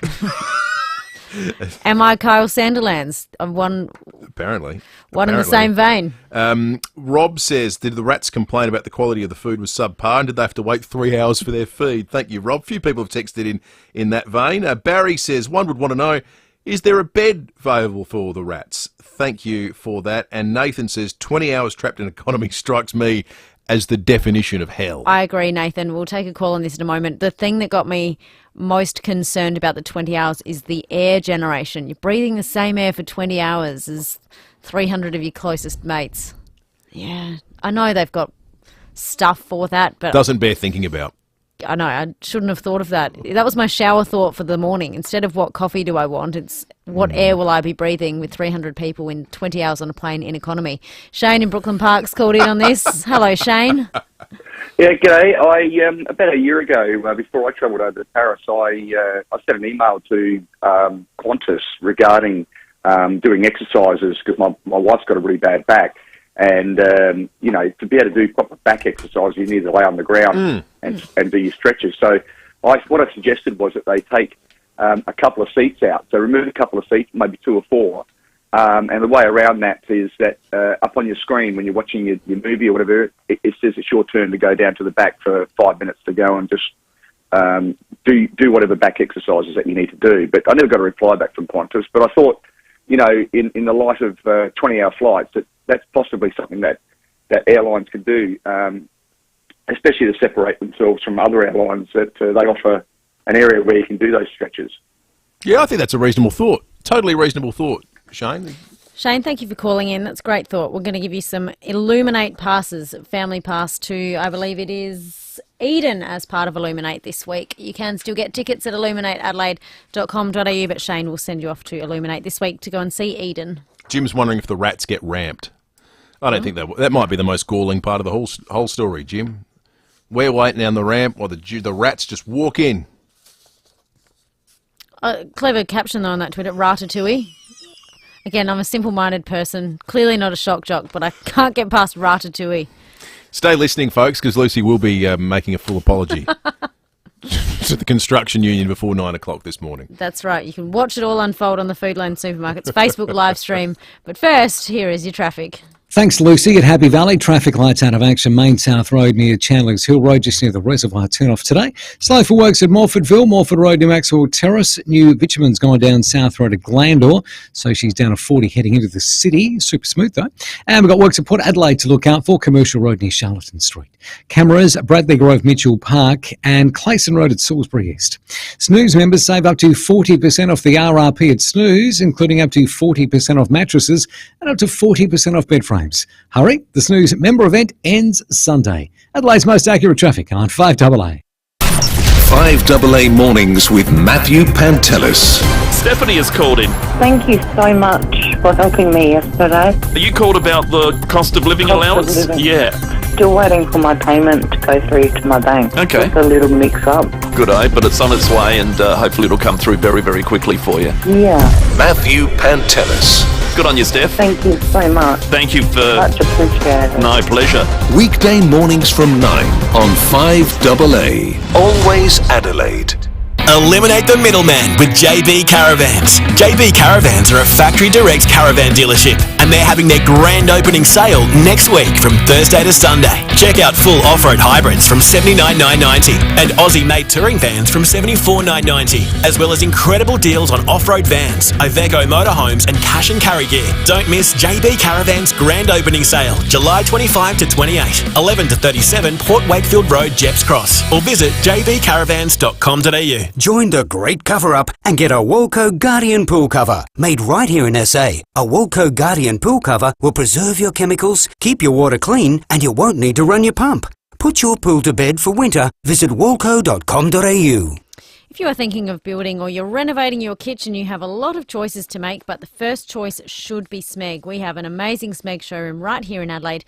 Debney Distributors is in Dudley Park, and inside you'll find the full Smeg range on display. With everything from ovens, cooktops, dishwashers and refrigerators to wine cellars, kettles, toasters and more, Smeg seamlessly pairs powerful performance with architectural design.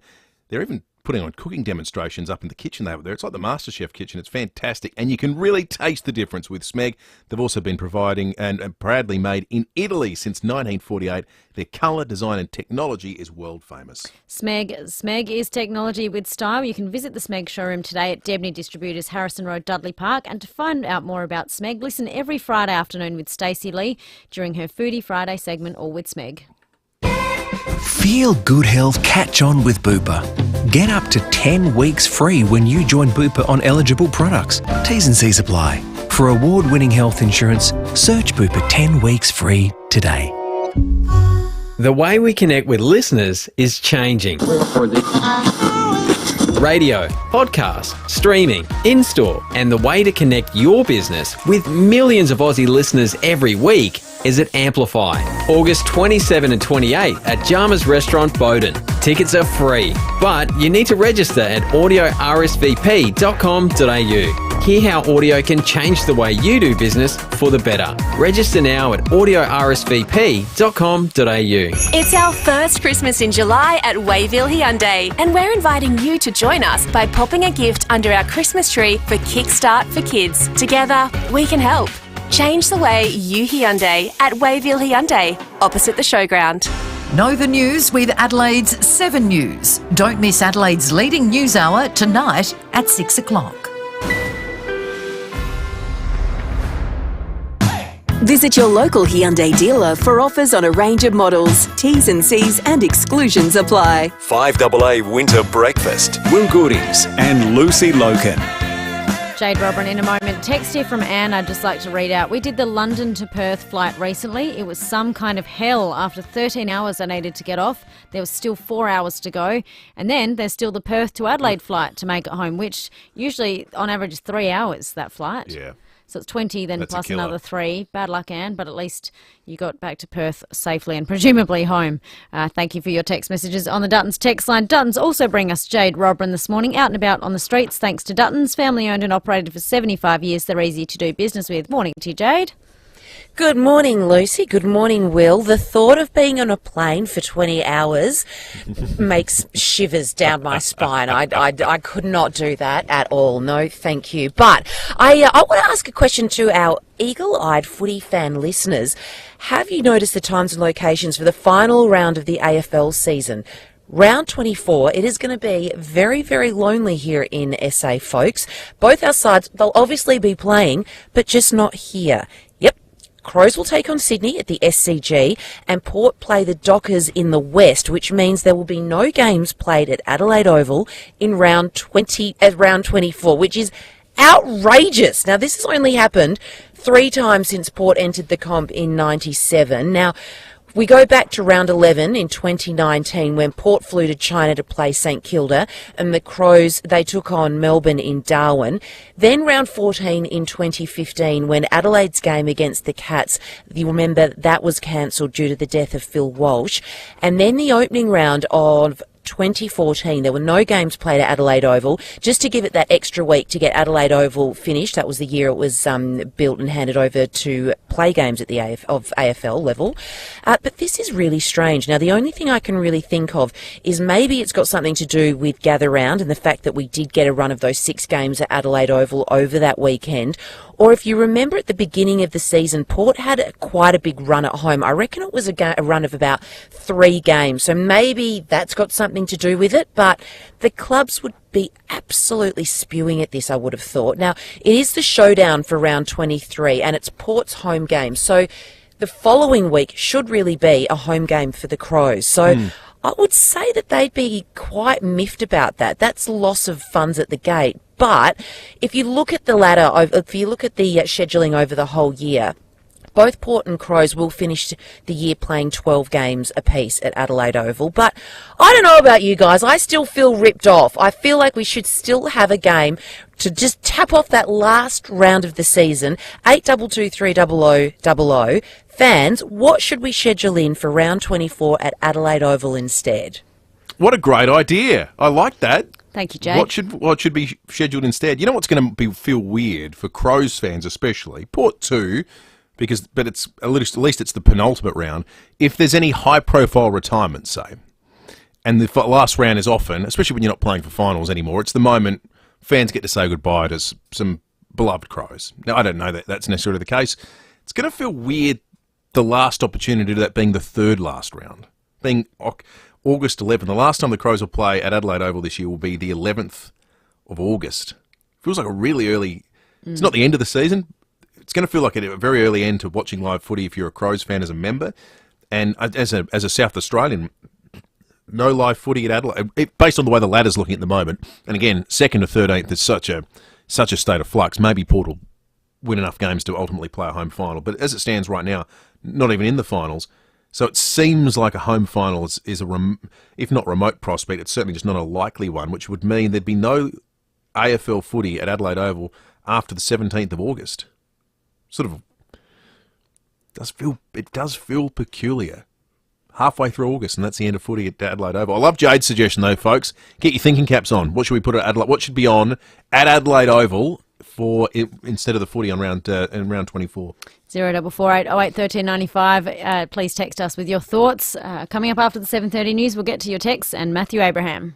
5 years. That's around 1,300 cycles in the dishwasher, 1,825 cups of coffee, and 3,650 pieces of toast. 5 years is also the length of the warranty on selected Smeg appliances at Adelaide Appliance Gallery. Get in quick though, because this offer is only available from the 1st of July till the 31st of July. Terms and conditions apply. For more information, head to promotions.smeg.com.au. Adelaide Appliance Gallery, Paynham Road, St Peters. Stay warm this winter with Mac Trade Services. Take advantage of huge SA government rebates on reverse cycle air conditioners. If you are a concession card holder, you can get a reverse cycle Actron air conditioner from only $599, supplied and installed. That's nearly a 70% discount off the normal price. Get in quick while stocks last. Visit the Mac Trade Services office in Rose Park or call 1300 430 917. It's Milton from Vidulus Garden Centre. On July 28th, Vidulus Garden Centre is closing its doors for the final time. All stock must be cleared at up to 40% off, so come in and grab a bargain. Plants, pots, gifts, homewares and outdoor furniture. It's all got to go at up to 40% off. Vidulus Garden Centre's closing down sale. On now while stocks last till July 28th. Main North Road, Gawler, opposite the racecourse.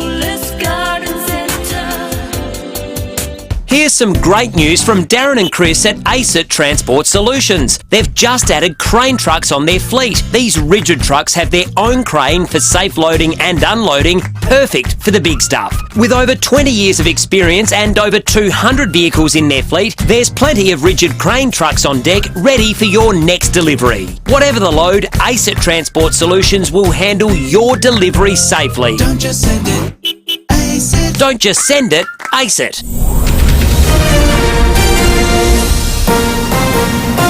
This is 5AA News, always Adelaide.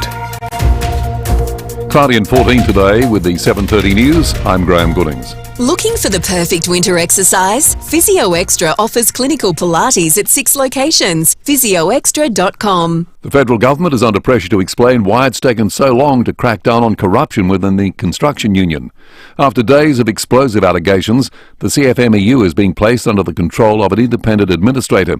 Independent MP Zoe Daniel is told today it's been a long time coming. This stuff's been percolating around for 12 months in various forms, so really I think it's given the government an excuse to move. But it could blow back on the government if the Commission doesn't act forcefully enough. So I do think it's a big test for Labor because this will not pass the pub test.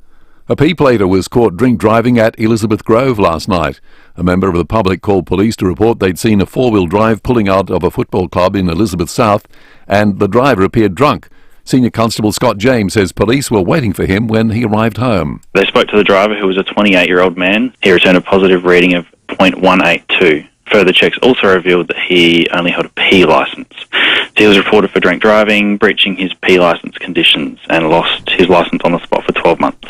And another P-plater blew over the limit after crashing into a veranda on Ward Street at North Adelaide, knocking out a support pole.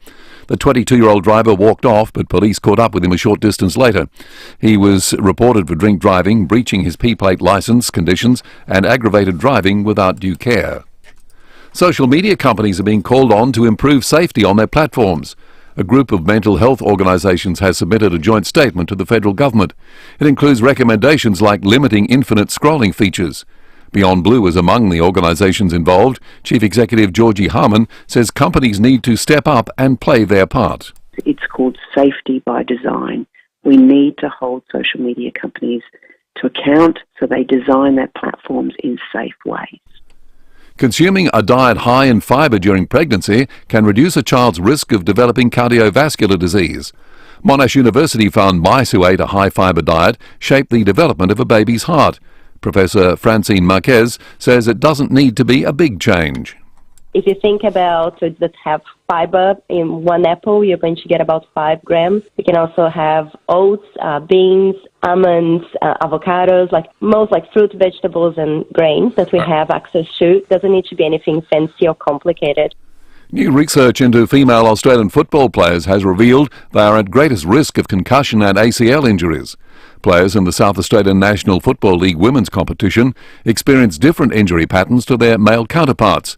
University of South Australia Professor Dr. Hunter Bennett says it highlights a need for targeted training and injury prevention strategies. Most common injuries that they experience are ankle injuries, concussions, and also ACL injuries. And then the most burdensome injuries, which would be those that result in the most amount of games missed, were essentially those same 3 injury types, which are quite a little bit higher.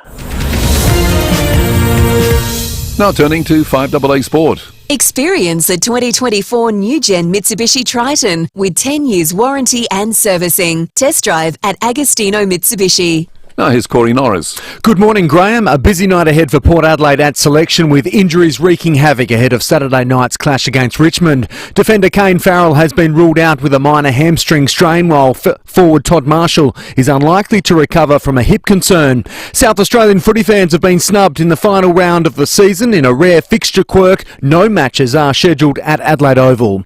Both the Giants and Lions are heading to the AFL Appeals Board tonight to challenge bans to Charlie Cameron and Toby Bedford. The 3-week suspension has stirred vigorous debate about tackling. I think I'm confused. I think we all are. And for me, fundamentally, the fact that we're going to the appeals board for the third time in 7 days says that the tackle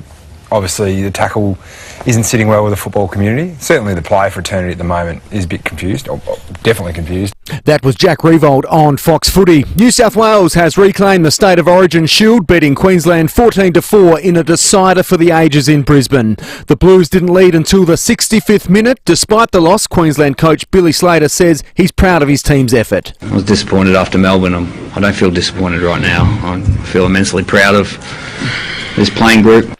And Socceroos captain and goalkeeper Matt Ryan has officially signed with Italian club Roma. And that's the 5AA Sport. Now checking 5AA traffic. Speak to the Adelaide Convention Centre and let them elevate your vision for your next event or function. Morning there, got lights on the blink today. Happy Valley, Main South Road near Chandler's Hill Road, just near the reservoir turn-off. A few bitumen's gone down last night, South Road at Glandore, so she's super smooth, but she's down to 40 for the drive into the city. And we're slow at the moment at Salisbury Forks, Commercial Road near Ponton Street. Cameras today, Harvey Avenue, Netley, and Toothy Street at Melbourne. New to IGA's baby range, Baby Boo Nappies, 42 56-pack varieties, $11.50. IGA, where the little locals matter. Prices are RRP at participating stores only. Adelaide's most accurate traffic on 5AA. And now the 5AA forecast. Next time you hit the brakes, think about the last time you had them checked. Call 1300 Automasters now. Cloudy and 14 today. Tomorrow showers, becoming windy, 15. Saturday showers easing, 15. Sunday a shower or two, 16. Currently it's 8. More news as it happens on 5AA.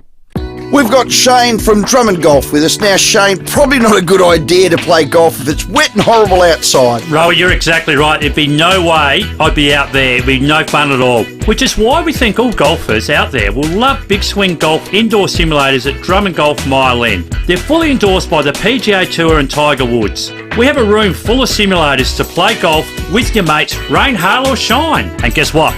We're fully air-conned. I've had a crack. It's brilliant. Love it. There's 84 amazing courses to play and 12 other sports to choose from. So jump online, take a look at bigswinggolf.com.au, then call your cobbers and head to Drummond Golf Mile End. We'll see you for a quick round soon. Absolutely looking forward to it, Rowie. 5AA Breakfast is streaming live right now. To watch, simply head to 5AA on Facebook or YouTube. Visit your local Hyundai dealer for offers on a range of models. T's and C's and exclusions apply. 5AA Winter Breakfast. Will Goodings and Lucy Lokan. Jump on the Foodland Supermarkets Facebook and YouTube live stream. You'll be able to see our iPhone on a stick, eye in the sky. The sun is now up. Still a pretty grey and gloomy day in Adelaide at the moment, sitting on only 8.1 degrees still, but that's fine. We are warm and we are excited in here because Matthew Abraham is in studio. 5 out of 10, out of 10, every time. Matthew Abraham on 5AA Breakfast. Morning to you, Matt. Morning, Lucy. Good morning, Will. You dirty rats. You might actually like this, Matt. A few of our listeners have responded to Jade's query about what should be in round 24. Now there's going to be no football at Adelaide Oval. If some of them come up with sport-related answers, like Mike in Encounter Bay says, have a magic round of Sandful teams. Mick says, steal the Storm v Dolphins NRL game from Melbourne and play at Adelaide Oval.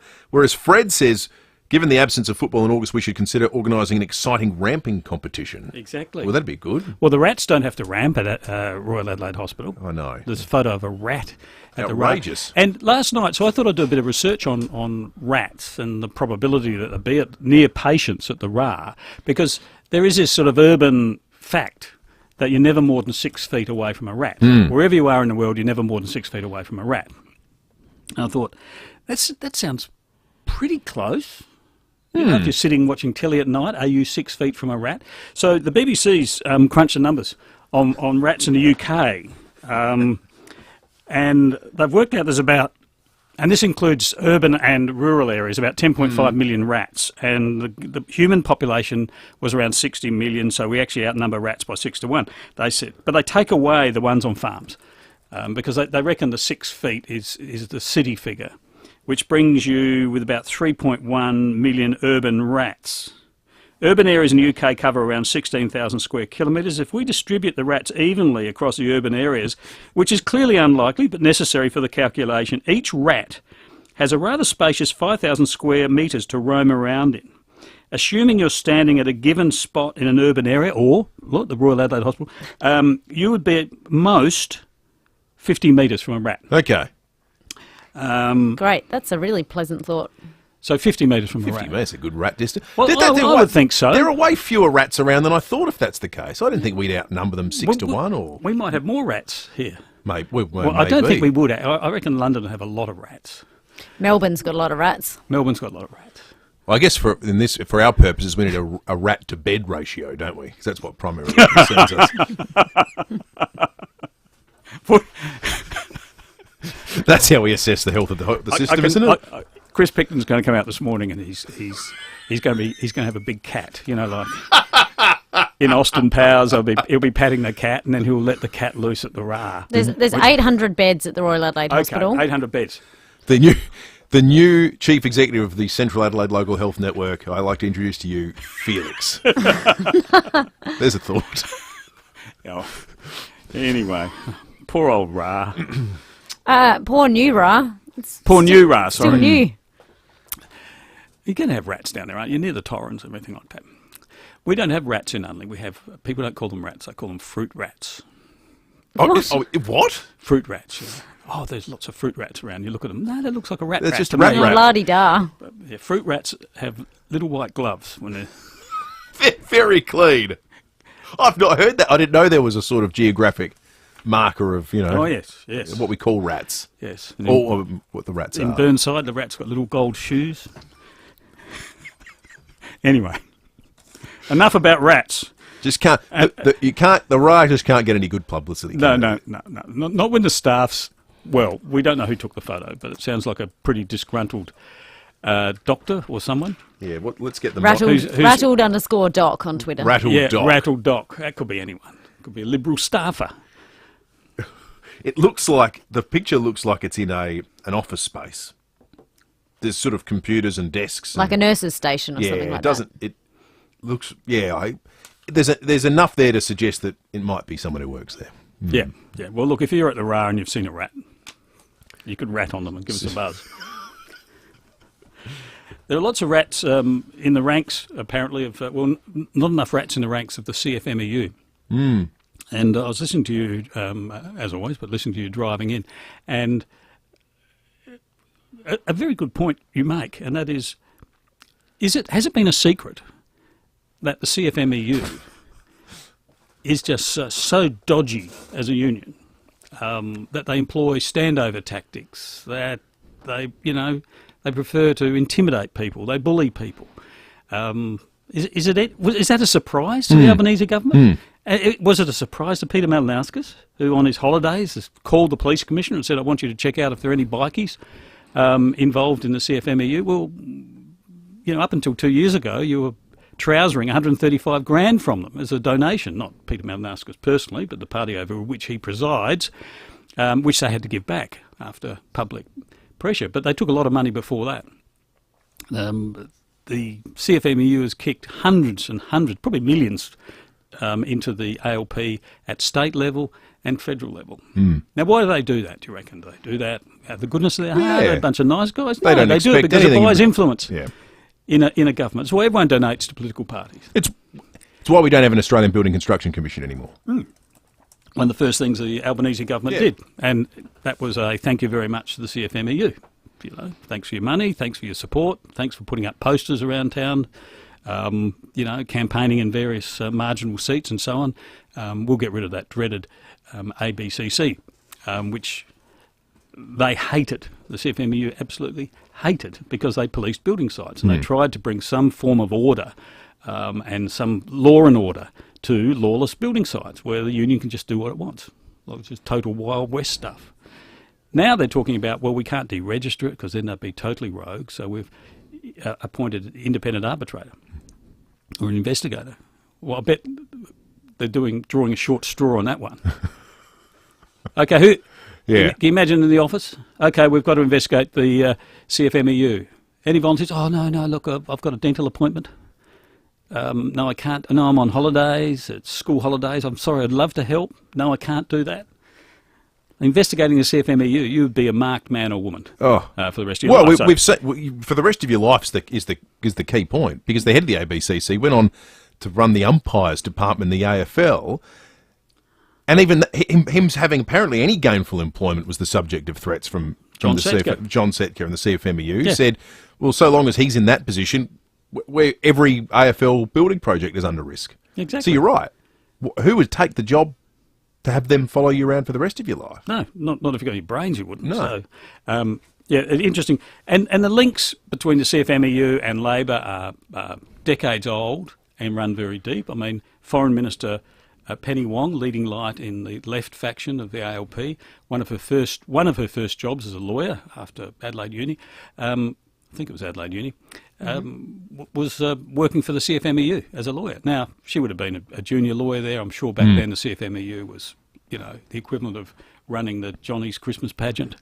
But, it doesn't hurt getting your credentials for things like pre-selection and a winnable spot on the Senate if within your faction if you work with a major left-wing union, and that's the CFMEU.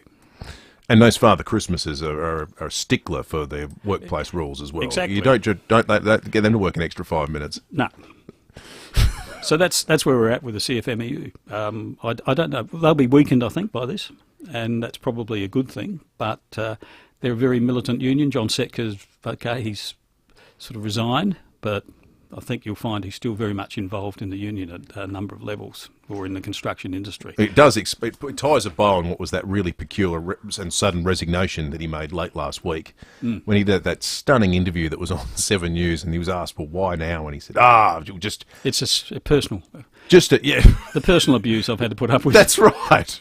It had all come to a head, and I've decided, for the good of the union, I might just duck away early. I need time with my family. Everyone scratched their head. Well, that's a bit odd. That's quite strange. Not so strange in the end. We're just seeing up on the screen here, President Biden tests positive to COVID. Yeah, I think it's his third or fourth. He's not having a good He's not having a good fortnight. Sorry. What? I don't know who. Betting markets are unbelievable. So I've been seeing this morning on social media, people saying something weird's happening in the US because betting markets are showing Trump's odds are shortening. Biden was blowing out dramatically to 8-1 on some books. And everyone's going, well, something's going on. This has been happening the last few hours. And I think, well, the movement of a betting market, who really cares? Well, then the news comes out that Joe Biden has COVID. It's amazing the predictive power of a betting market. Yeah, it is. And matter of fact, I think universally, certainly in Australia, betting markets pick election results better than pollsters. That's 100% right. Very good indication of where it's Well, going. you know why? Because I think a lot of political staffers with access to polling data like to have a little bit of a tickle on marginal seats and so forth. So it can be smart money, shall we say? I think Trump can still lose. The polls aren't that they're not that far apart, Trump and Biden, and it's still got months to go. Now, obviously, the attempted assassination has revved up his base, but it was revved up anyway. The people who are collapsing and suddenly his best friends at the convention, that was always going to happen. Probably happened faster than it would have, and more completely than it would have. But it's to me, it's still an open game. The polls aren't that far apart, even given the huge sympathy factor now for Donald Trump and the panic in Democrat ranks about Joe Biden. I think the glass half full analysis. I've seen Nate Silver has written about this a bit, albeit in recent weeks he's tempered this a little bit, but has said, and he hasn't said it in this way, but I will, it's a bit like the situation if you look at the electoral map in Australia right now, where even if the Libs' primary vote surges even further ahead of Labor, and Labor's in about 30 odd or so, it's really hard to imagine a scenario where the LNP can win the election here. And it's somewhat similar in the US. Trump might romp it in on the popular vote, but there's a few of these swing states where there's still a little bit of work to be done. That's sort of the glass half full Democrat analysis of what's going on. So yes, he may have carried more favour, and there may be more people coming out to vote. But are they going to be in the right places for him? Is the question. Another thing. Beg your pardon. Another thing. I haven't got COVID. Another thing that. Hang on, I'm just checking the markets. Has Matt Abraham got COVID? Yeah, I haven't had it so far. Andrew Forrest, sort of squillabillionaire or whatever he is restructuring Fortescue at the face of the company's failure. This is from the Australian today, to deliver on its green energy promises, including green hydrogen. So they're cutting 700 jobs. They're pulling back from this big dream, and the federal government's pumping billions in benefits, tax breaks and so on, funding for green hydrogen as the way of the future. The state government here has committed, you may recall, this is Peter Malinowski's dream, his own Lot 14, but a lot further from town, is pledging something like, I think it's $300 to $500 million for a green hydrogen plant, basically an untested technology. This is all going to happen here. This is our Project Prosperity, you might recall. They're spending a lot of money promoting it, and there's Dr. Andrew Forrest abandoning the goal of producing 15 million tonnes of green hydrogen a year by 2030. It's just too hard, too expensive, it's unproven. They're pulling back. I really wonder where that will leave the Malinowskis government's plan for a green hydrogen plant. If somebody as savvy and, nuts and bolts as Andrew Forrest, who doesn't back many losers, if they are pulling back from green hydrogen, what signal does that send for South Australia? And could we be spending the money on rat elimination at the RAA instead? It's an entirely reasonable question. You can kill a lot of rats for $300 million. Stick around, Matt. We'll get to your spin after the break. But first, here's your traffic if you're on the roads. Thanks, Lucy. Lights on the blink at the moment. Happy Valley, Main South Road near Chandler's Hill Road, just near the reservoir turn-off there. Little slow for works right now at Angle Park, South Road near Grange Junction Road, and getting busy at Modbury North, McIntyre Road near Milne Road. Slow going Brighton Road, Brighton, with the camera Harvey Avenue in Adelaide. The Harvey Norman Furniture and Bedding run-out sale is on now. Race in for up to 50% off lounges, dining, bedding, outdoor and more. The Harvey Norman run-out is on now. Adelaide's most accurate traffic on 5AA. Ignition for Men. Adelaide's home of luxury menswear offer an impeccable range of suits by leading Italian brands, including tailor-made wedding packages for the groom and groomsmen. Order 3 tailor-made suits and pay just $799 for each. Order 4 or more for just $749 each. Phenomenal value for a quality tailor-made suit. See Ignition for Men for tailor-made wedding packages. 54 Paynham Road, Stepney. ignitionformen.com.au. T's and C's apply. If you need to fix your pipes, call Precise. Call Precise. If your toilet's blocking up, call Precise. Call Precise. If your lights aren't turning on, or your hot water is gone, or a plumber or an electrician, call Precise. Precise. Precise Plumbing and Electrical. Call 1300 700 200. That's 1300 700 200. For fixed price services, call Precise. For a plumber or an electrician, call Precise. Call Precise. Did you know that in 5 years, your dishwasher will complete around 1,300 cycles? In 5 years, you'll drink around 1,825 cups of coffee. That's assuming you only have one a day. That's rookie number, but anyway. Yeah, no, you'll be much, much higher than that, Lucy. And if you're a toast for brekkie kind of person, 5 years will mean around 3,650 pieces of toast. Adelaide Appliance Gallery know the value of 5 years, which is why they're offering a 5-year warranty on selected Smeg appliances. So if you're looking for a sign to upgrade your appliance, this is it. Get in quick, though, because this offer is only available to the 31st of July. Terms and conditions apply. For more information, head to promotions.smeg.com.au or head into Adelaide Appliance Gallery, Paynham Road, St Peters. Drums, please. Unprecedented, unparalleled, unrivaled. For the very first time, Edwardstown Mazda is offering discounts greater than 10% on all Mazda demonstrator models. Every demo, every model with a minimum discount of 10%. Plus a minimum trade-in of $2,000 on your old vehicle. This offer is exclusive to Edwardstown Mazda. It's gotta be Edwardstown Mazda, the #1 destination for Mazda in SA. Visit your local Hyundai dealer for offers on a range of models. T's and C's and exclusions apply. 5AA Winter Breakfast. Will Goodings and Lucy Lokan. 5 to 10 out of 10 every time. Matt Abraham is here with 2 bits of spin today. Matt, where shall we start? Well, these are both Trump attempted assassination related, and there'll be no joking. I don't want to do a Tenacious D. And make light of what was obviously a tragedy. A man died. And you don't have to cancel yourself. I don't want to cancel my tour. But anyway, this is the first one. Now, just imagine somebody just tried to kill Donald Trump, and thankfully just missed. All right, and the local police and the mayor and all that have a media conference, and there's a guy there with all that gold braid on his hat, and he looks like the police chief Wiggums from The Simpsons, because you can't really see his eyes. Just have a listen to how this starts, though. At this time, I'm going to turn over the podium to Colonel Chris Paris from the Pennsylvania State Police.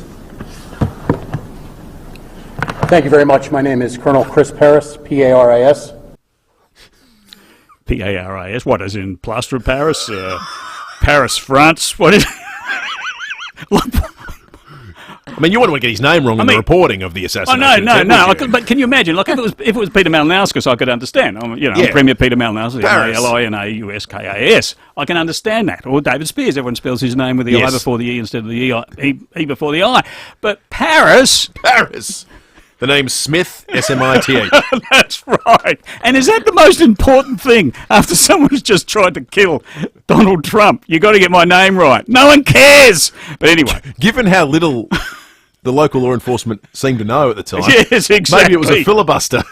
They had to fill half a second with some spelling. Yeah, that's exactly. Right. Anyway, I'm giving Paris, as in Paris, France. I'm giving them a big 3 out of 10. 5 to 10 out of 10 every time. So then let us go to the third coming of Donald Trump at the Republican convention. And there's a pastor, a priest, probably a Pentecostal pastor, knowing the Republican Party.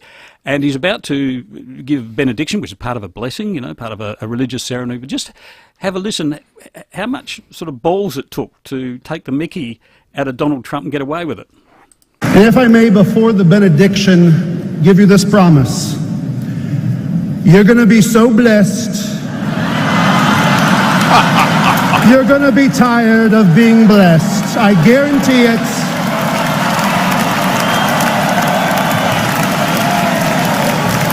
Believe me. He did a Trump impersonation. He did a Trump. And I was quite amazed. Trump actually laughed like a normal person would laugh. It was pretty good. It wasn't bad. And he got away. He had one job and he nailed it. I'm giving him a perfect 10 out of 10. 5 to 10 out of 10 every time. Do you think everyone in the crowd nervously looked to Trump for a reaction before they started laughing? How's this going down? He thinks it's funny. Well, we can laugh now. 1,500 political careers flashed before their eyes in that room in that moment, perhaps. Beautiful. Thank you, Matt. Excellent spin this week. Coming up after the 8 o'clock news, we're chatting about Hahndorf. If you're a Hills commuter or resident affected by Hahndorf roadworks, we'd love to hear from you. 8223 0000 and David Kosh. The critical part of any healthcare is the care. It's about being by your side when you and your loved ones need us most. Through late night fevers, through the rough and tumble of weekend sports, through weird rashes, mystery aches, and knowing in your heart that something's not quite right. From surgery to rehabilitation, through emergencies, mental illness, chronic diseases, and for better health. Your doctor cares. Let's take care of them too. Authorised by Dr. David Pope, Sasmoa, Adelaide. For 40 years, Steinborner has been well worth the trip for a new, used or demo vehicle. Back in the day, Michael Steinborner opened Steinborner Holden with just 6 staff on a single site in Gawler. Now they have operations in Gawler, Clare and the Barossa Valley, employing and training around 100 staff and continue to invest in local community groups with a focus on junior sports. Steinborner Automotive, celebrating 40 years of being well worth the trip for thousands of South Australians. How far would you go for your dream kitchen? And how far would you go to not deal with organising all the trades? How about 15 minutes up the freeway to Balhanna Kitchens by Design? 2, the largest showroom in the Adelaide Hills. Custom build your dream with our award-winning designers. Plus, we can manage the installation and all sub-trades at a fixed price. Balhanna Kitchens by Design. It's not too far to go to make your dream a reality. balhannakitchens.com.au. They're officially back. Nuggies, the delectable cosy winter boots designed to look like Macca's iconic chicken nuggets. From now until August the 6th, you'll find Nuggies at Macca's for a limited time only, and you can also win your very own pair. It's as easy as purchasing any valid size pack, finding the boot-shaped chicken McNuggets and scanning it for your chance to win. We're also giving 10 lucky listeners the opportunity to win their own pair of Nuggies. All you have to do is be listening from Monday for all the details. I have the Nuggies, I should say, out in the office, ready for our comp starting on Monday. So for more information on the Macca's Nuggies, including full T's and C's, go to mcdonalds.com.au/boot pursuit. Comp ends 5 p.m. AEST, August the 6th, 2024, SA permit number T24/1124. Gone are the days of bulky solar panels. NRG Solar is ushering in a new era of sleek, efficient solar technology. With just a few panels, harness the power of the sun like never before. The equation is simple. More efficiency, more savings. Join the revolution with NRG Solar. Discover simplicity at 1275 South Road St Mary's or online at nrgsolar.com.au. NRG Solar, for a brighter, more sustainable tomorrow. The very latest news and information. This is 5AA News, always Adelaide. Cloudy and 14 today with the 8 o'clock news. Good morning. I'm Graham Goodings. Woken with a stiff neck or sore back? Get a Physio Extra appointment today. 6 locations. physioextra.com. Port Augusta will be the focus of a $12 million community-led program aimed at reducing youth crime. The federal and state governments are funding the program to establish a community partnership between local businesses, the Aboriginal community, service providers, the City Council and government agencies. Federal Minister for Indigenous Affairs Linda Burney says the model is different to anything that's been tried before. A drink driver crashed into a veranda in North Adelaide last night. Police were called to a business on Ward Street just before midnight after the black Suzuki knocked out a support pole. Senior Constable Scott James says the 22-year-old driver walked off, but police caught up with him nearby. He was submitted to a breath test and returned a positive result of .090. Further checks on him revealed that he was also a P-plater. Thankfully, he didn't sustain any injuries from the crash, but the vehicle was not drivable and was towed. The driver, he was reported for drink driving, breaching his P conditions, aggravated driving without due care, and also issued a 6-month loss of licence. And another P-plater blew over the limit at Elizabeth Grove last night. The 28-year-old man's been reported, lost his licence for 12 months, and his car's been impounded for 28 days. Almost 3,500 people have signed a petition for a standalone child protection minister.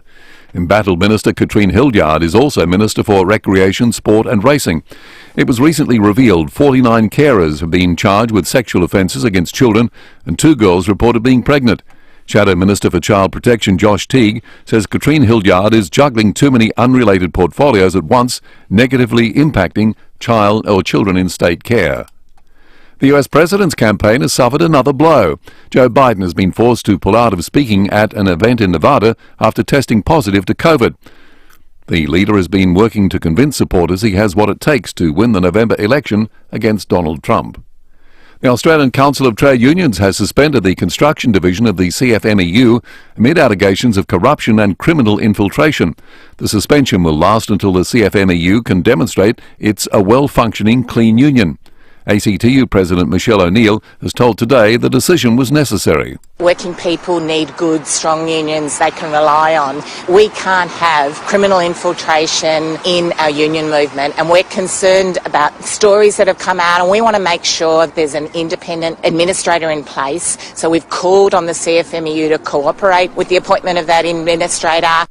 Mums-to-be who eat high-fibre foods could be protecting their unborn babies from heart disease for decades afterwards. Gabrielle Hodson has more. Passing on cardiac health to an unborn child could be as simple as eating more food such as beans, cashews, oats, potatoes and rice. Monash University researchers have found that giving a pregnant mouse a high-fibre diet, rich in so-called resistant starch, can shape the development of the cardiovascular system in their offspring. Once born, they have bigger hearts that don't need to work as hard, and as adults they respond better to high blood pressure. Scientists also found that fibre also influences influence the gut health of the mother and baby and a general reduction of inflammation around the body. Now turning to 5AA Sport. Experience the 2024 new-gen Mitsubishi Triton with 10 years warranty and servicing. Test drive at Agostino Mitsubishi. And here's Corey Norris. Good morning, Graham. The Crows will head to Melbourne today ahead of tomorrow night's battle with the Bombers at Marvel Stadium. Defender Mitch Hinge is expected to return from injury. Injuries will force Port Adelaide to make several changes for Saturday night's clash against the Tigers. Defender Kane Farrell has been ruled out with a minor hamstring strain, while Todd Marshall is unlikely to recover from a hip concern. Richmond great Matthew Richardson has told Wide World of Sports the AFL is asking the impossible of players when it comes to tackling. Both the Giants and Lions will tonight head to the AFL Appeals Board, both challenging bans to Charlie Cameron and Toby Bedford. Training them up to their strongest, to their fastest, getting them on and off the ground more than ever so they can come back on and run with a higher velocity. We then expect them in a split millisecond as they're tackling to decide that they've got to let go of an arm. I've got to drop my knees. I can't have his head hitting the ground at all. How do we expect them to do that? It's impossible. New South Wales has claimed the State of Origin series, beating Queensland 14-4 in a thrilling battle in Brisbane. Ange Postecoglou has played down speculation he could coach England in the wake of Gareth Southgate's resignation. The former Socceroos boss telling Sky Sports Tottenham remains his sole focus for now. Mate, I'm in the middle of pre-season, start of pre-season, big year. I'm the Tottenham manager and I've got nothing else but trying to bring success to this football club, and until I do that, there's no point in me thinking about anything else. I had a nap this afternoon, mate, so I've got no idea what's going on. Socceroos captain and goalkeeper Matt Ryan has officially signed with Italian club Roma, and that's the 5AA Sport. Now checking 5AA traffic. Speak to the Adelaide Convention Centre and let them elevate your vision for your next event or function. Morning there. She's looking A-OK for the run into work today, which is excellent. Simply some works to look out for today. You'll find them at O'Halloran Hill, Southern Expressway for the road widening there. Speeds at 80 near Majors Road. Bit of work at Salisbury, which is slowing things up at the moment. That's on Commercial Road in Ponton Street. And we got a 40 South Road Glandore for new bitumen that's gone down last night. Cameras at Granville Road, Windvale and Harvey Avenue at Netley. Start your next adventure with Subaru with free rego and CTP, 5 years roadside assist and a fuel voucher on selected models. Ends July 31. T's and C's apply. Adelaide's most accurate traffic on 5AA. And now the 5AA forecast. Next time you hit the brakes, think about the last time you had them checked. Call 1300 Automasters now. 14 and cloudy today. Tomorrow showers, becoming windy, 15. Saturday showers, wind easing, 15. Sunday a shower or 2, 16. Currently it's 8. More news as it happens on 5AA. Streaming live via the 5AA Player app on DAB Digital Radio and on 1395 AM. This is 5AA, always Adelaide. Visit your local Hyundai dealer for offers on a range of models. T's and C's and exclusions apply. 5AA Winter Breakfast. Will Goodings and Lucy Lokan. 8 minutes after 8, good morning to you this Thursday, the 18th of July. It's still 8 degrees, 8.7. It has not budged since we've been on air for the last 2 hours, Will. Says it feels like 7.1, going for a top of 14 degrees today. So if you're out and about this chilly morning, we'd love to hear from you. You can call us 8223 0000 or on the Duttons text line 0448 08 1395. Or if you're tucked up in bed all cosy still, you can jump on the Foodland Supermarkets Facebook and YouTube live stream. If you are walking around this morning thinking, gee, I'd like 30 seconds to get something off my chest, we have our Care Alert Smart Dialer sound off coming up shortly. Give us a ring, 8223 0000. The airwaves are yours. Have a rant, have about anything you like, something trivial, the cost of hairdressers we've had, bin etiquette, people taking their bins out late at night and it's too noisy and that's not fair. Well, fair enough, you can have your chance to you don't have to, have this a is whinge. the beauty of the sound off of the smart dialer. You don't have to be right. You don't. It doesn't have to, and it doesn't even have to be popular. And it's a rare occasion where it will bypass without scrutiny. So you can say whatever the hell you want. We look forward to it every week. Our listeners getting a chance to sound off what's on their chest. You'll feel better afterwards. 8223 0000 the number. For your chance to win a Care Alert Smart Dialer, use your home care package through My Aged Care or NDIS for a Care Alert free. Visit carealert.com.au. We mentioned Harndorf. We'd love to hear from you if you're a Harndorf resident too, a frequent Hills commuter. You've noticed the congestion through Harndorf, especially with the heavy vehicles, the ongoing tourism, of course, and the public forums that have been happening along in the background about the traffic through the town. Joining us now is Jeremy Roberts from the Harndorf Community Association. There was a 10,000th signature signed on a petition the other day at the forum, and it was done by Rex Patrick. Jeremy's been involved with the ongoing developments of this petition. Joins us now. Morning, Jeremy. Morning.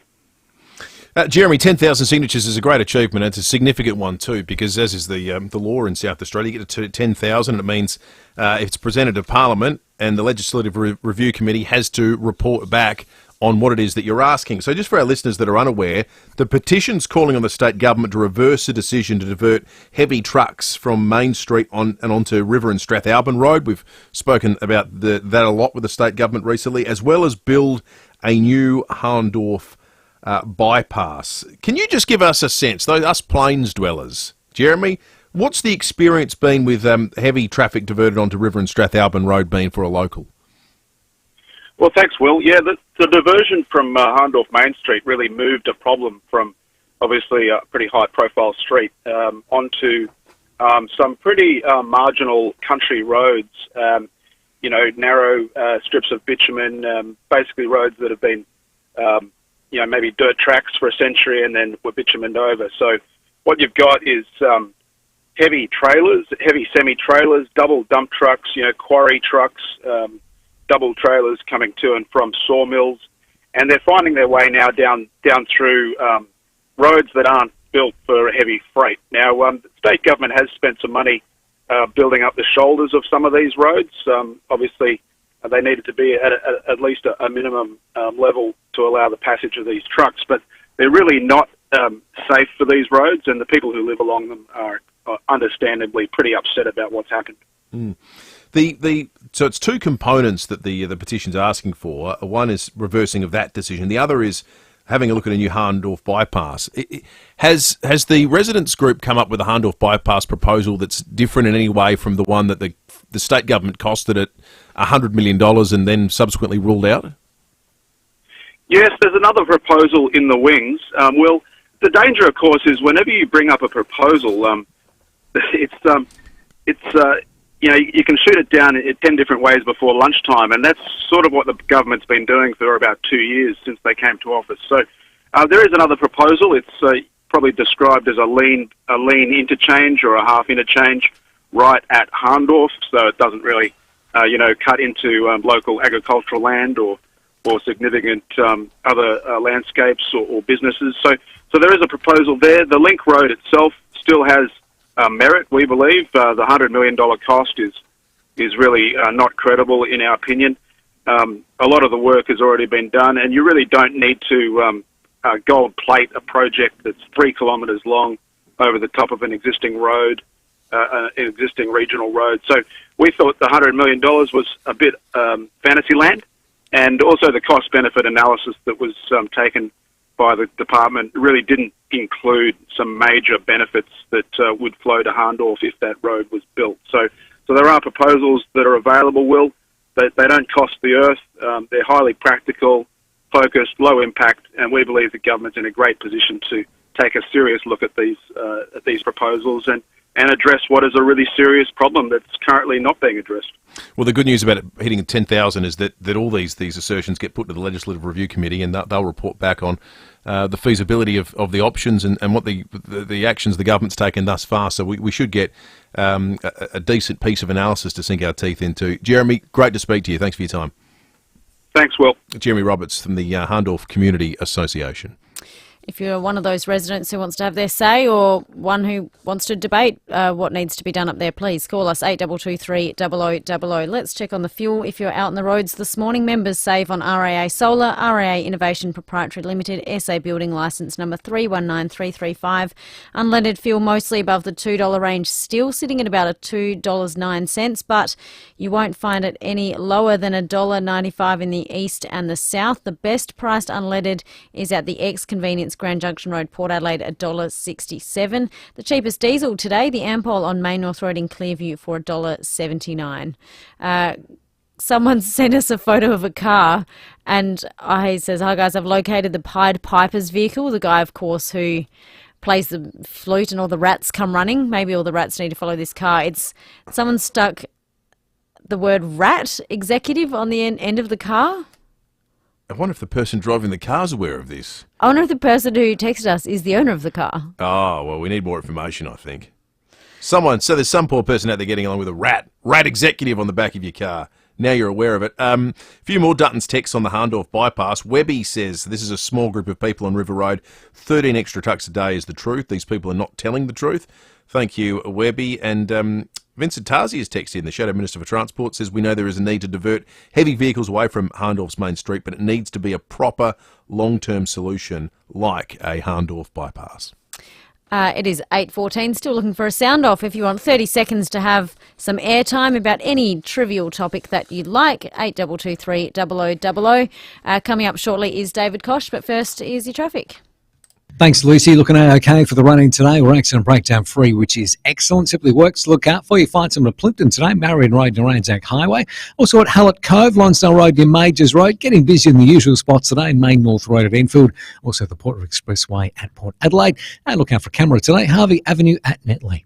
What's for dinner? How about a Porto's whole chicken feed? Whole flame grilled chicken, 2 pita bread, 2 dipping sauces and choice of share side. Just $28.95 at a Porto. Adelaide's most accurate traffic on 5AA. The 5AA Sports Show. Stephen Rowe and Tim Jennifer. Tribunal, all 3 match ban's appeals were dismissed and the penalty applies. The Giants and Lions, well, they're not happy. They're going to go again. They're going to have another crack at it. Good. Tackling is a skill of the game. How do we turn the ball over now? I call it hugging dancing. The 5AA Sports Show. I think we're going to have to hug and sort of, move around a bit. Waltz a little bbit. Weekdays from 4 p.m. on 5AA. Always Adelaide. I'll grab a few people I know. We'll mark out some places to go. There's no invitation, just a destination, and that's the best freedom I know. Jump in the Jayco. Jump in the Jayco. Yeah, that's the best freedom I know. Audi's tender porterhouse steak is now only $5.99 for a 200-gram pack. And there's nothing better than grilling this buttery cut over an open flame. Unless it's 2 a.m, you're in the woods, and that is not good. Audi, good different. 5 years. That's around 1,300 cycles in the dishwasher. 1,825 cups of coffee. And 3,650 pieces of toast. 5 years is also the length of the warranty on selected Smeg appliances at Adelaide Appliance Gallery. Get in quick though, because this offer is only available from the 1st of July till the 31st of July. Terms and conditions apply. For more information, head to promotions.smeg.com.au. Adelaide Appliance Gallery, Paynham Road, St Peters. From the very beginning, she's been there for you, by your side through thick and thin. You've raised a family together, supported one another's dreams and goals, and when things got tough, you got through it together. So this anniversary or birthday, express your gratitude and love with a handmade statement jewellery piece from Bell & Brunt, a 5th-generation family-owned custom jeweller with over a century of experience. It could be a ring, a pendant, bracelet or diamond earrings. Bell & Brunt's master artisans make creating something unique for your partner easy, using only the finest natural materials and paying meticulous attention to every detail, showing your appreciation and love. Don't leave those moments to just any jeweller. Celebrate your partner with something special from Bell & Brunt. Visit their updated studio at 14A James Place in the city or visit bellandbrunt.com.au. Bell & Brunt, crafted for generations.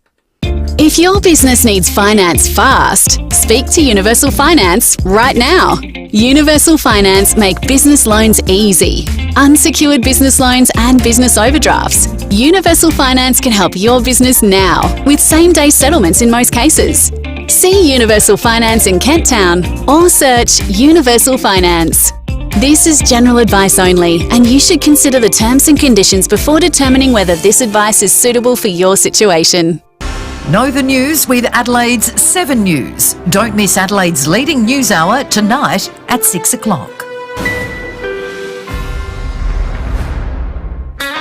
Visit your local Hyundai dealer for offers on a range of models. T's and C's and exclusions apply. 5AA Winter Breakfast. Will Goodings and Lucy Lokan. Coming up to 20 minutes after 8, which means David Kosh will be with us in a moment, but we've got someone on the line for our sound off. Sound off, sound off, sound off, sound off. Ladies count 1, 2, 3, 4. 1, 2, 3, 4. Eeny, meeny, miny, Peter in Camden Park, good morning to you. G'day guys, how's it going? Very well, thank you, Peter. You've got something you want to have a bit of airtime for this morning. You're going to sound off for the Care Alert Smart Data. The airwaves are all yours. Thank you. I'm going to start off calm. I just named some societal problems at the moment. Things like the road congestion, lack of jobs, hard to get resources in terms of water, power, and we've got ramping problems with hospitals. People can't get to see a GP. And I can tell you why. There's too many people! There's too many people! And we keep wanting to bring more people in! Why? Why do governments always want more people? I don't get it! I appreciate that you stepped back from your phone slightly to yell that, Peter. That was excellent. Oh, now that was a sound off. I think that's why we have a sound off segment. We were dreaming one day of a moment someone's head actually exploded whilst delivering the sound off. Congratulations to you, Peter. That was superb, and I think you echo the sentiments of a lot of our listeners. And again, it's not political. It's not a political take either that Peter makes. Thank you, guys. Thank you, Peter. Thanks, Appreciate Peter. it, mate. It's a fact. It's the highest rate of immigration we've had since the Second World War. Now, a lot of people, I'm sure the government would say yes, but some of those people we need to come in to sort of do things like build homes and work at the hospitals and, you know, try and contribute to a productive society and one that people can run prosperous businesses and so forth. So it's not as simple as saying less people, but I suspect that'll be very popular if we have a look at the Dutton's text line in about 3 minutes, that sound off. You know what, between Peter and June, it's been a morning on the phones, hasn't it, Will? Certainly, it's been an all-timer. It's been great. It's been a morning. And they could never tear us apart. David Kosh on 5AA Breakfast. Speaking of people joining us over the phone this morning, we welcome David Kosh into the conversation, Compare the Market Economic Director, and of course from Port Adelaide Footy Club. Morning, Koshy. Good morning, team. Plenty to choose from, Koshy.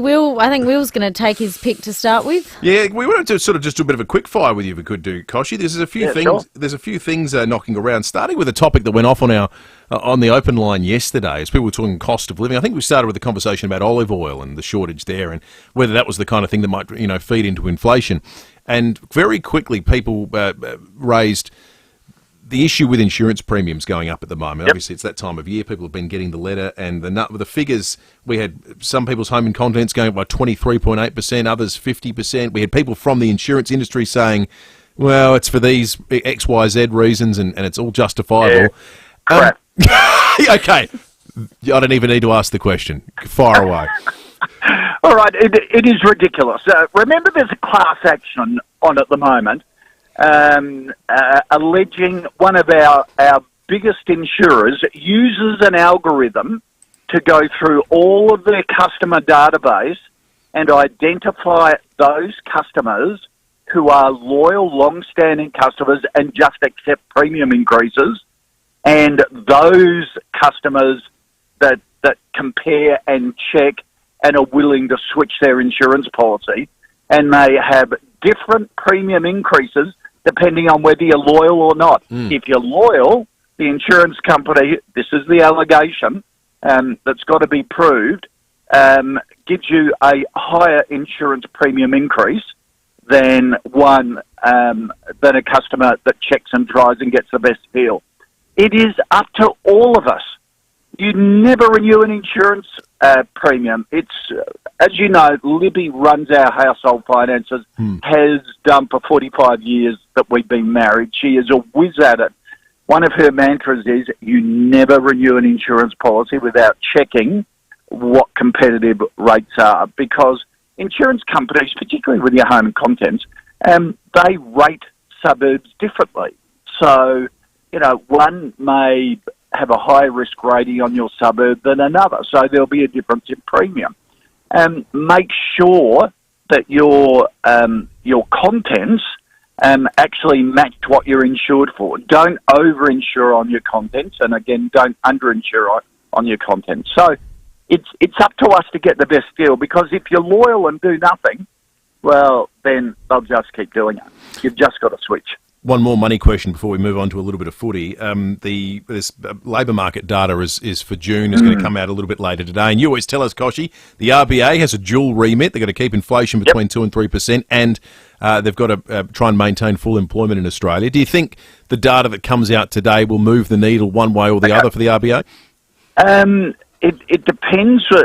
You get the feeling, because low unemployment, 4% unemployment at the moment, I don't know about you, but does not match what I'm reading in the papers with cafes and restaurants closing down, does not match with big retrenchments being made at the big end of town. It just doesn't match that. And there's always a delay between those job losses and them becoming official statistics, because you have the liquid assets test before you can get on job seeker.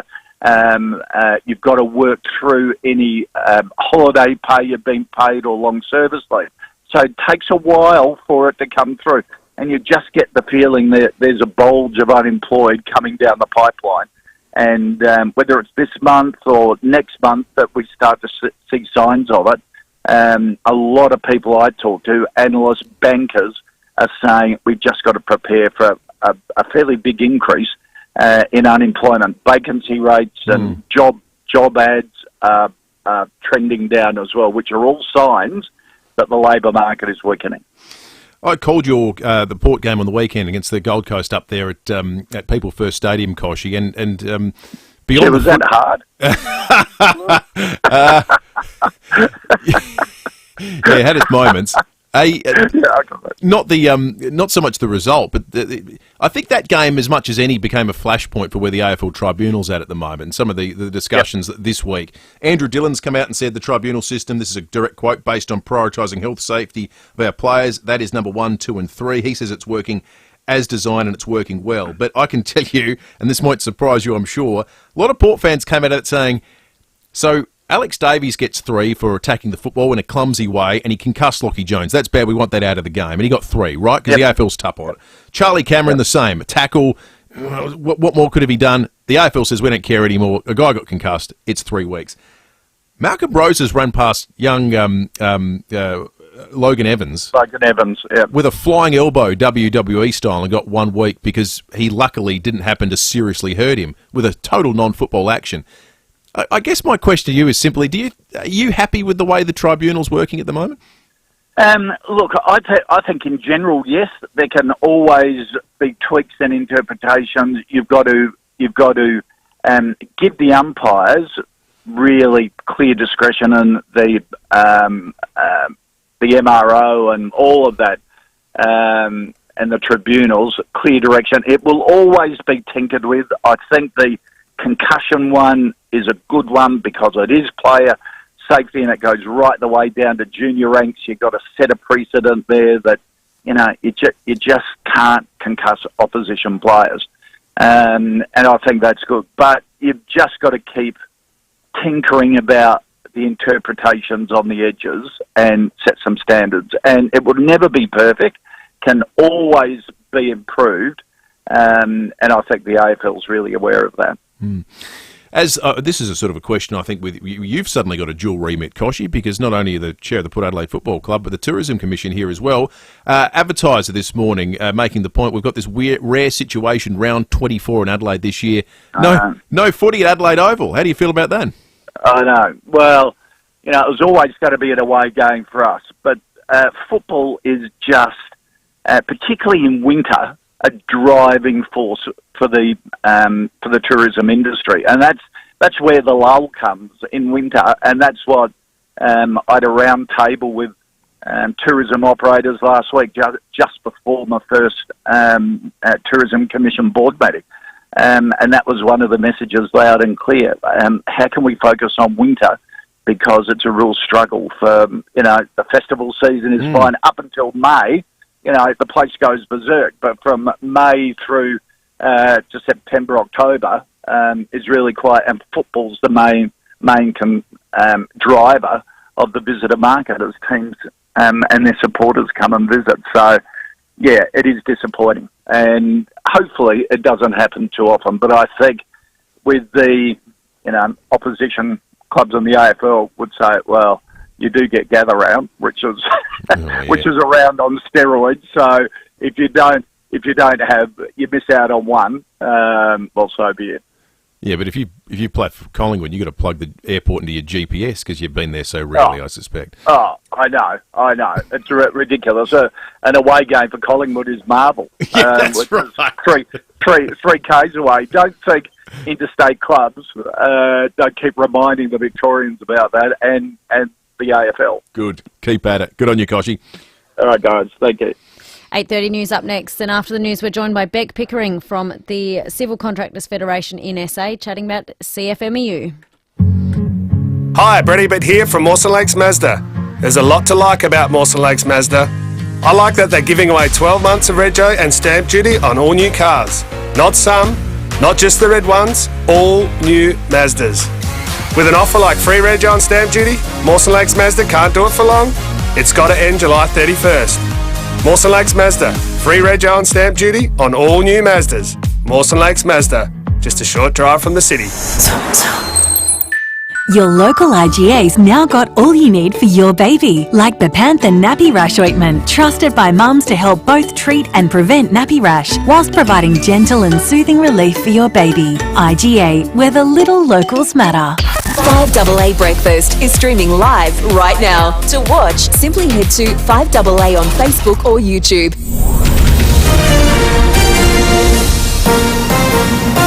This is 5AA News, always Adelaide. Cloudy and 14 today with the 8:30 news. I'm Graham Goodings. Looking for the perfect winter exercise? Physio Extra offers clinical Pilates at 6 locations. PhysioExtra.com. The US president has pulled out of a speaking event in Nevada after testing positive to COVID. It's a blow to Joe Biden's campaign as he works to convince supporters he has what it takes to win the November election against Donald Trump. An education expert believes students' numeracy skills should be reviewed as early as Year 1 to ensure better outcomes later in life. NAPLAN testing begins in Year 3, but Centre for Independent Studies Director of Education Glenn Fay says maths screening should start earlier, similar to reviews of reading skills. He says identifying students' weak spots early can have great benefits. NAPLAN provides a broad indicator of where children sit against the national benchmark in literacy and numeracy. What it doesn't do is screen early in key core skills that are likely to predict if a child's going to fail later. A car was torched at Waterloo Corner this morning. Fire crews were called to Mill Road just before 6 a.m. after reports a Holden Cruise was ablaze. The car's been destroyed. It has been stolen from Manopara West during the night. Some good news for those who suffer a peanut allergy. A world-first clinical trial in Australia could see protection from dangerous reaction to peanuts. It's testing a new therapy which, when injected, can potentially protect the patient from future reactions. IGenics Chief Executive Jessica Grossman says this could be life-changing for those with allergies. Starts with these highly allergic patient samples that have informed what's the best treatment antibody for humans. So it has the potential to be revolutionary, to really change the way patients with peanut allergy live their lives. A major mining company is slashing hundreds of jobs as it works towards producing cheap, renewable energy on a large scale.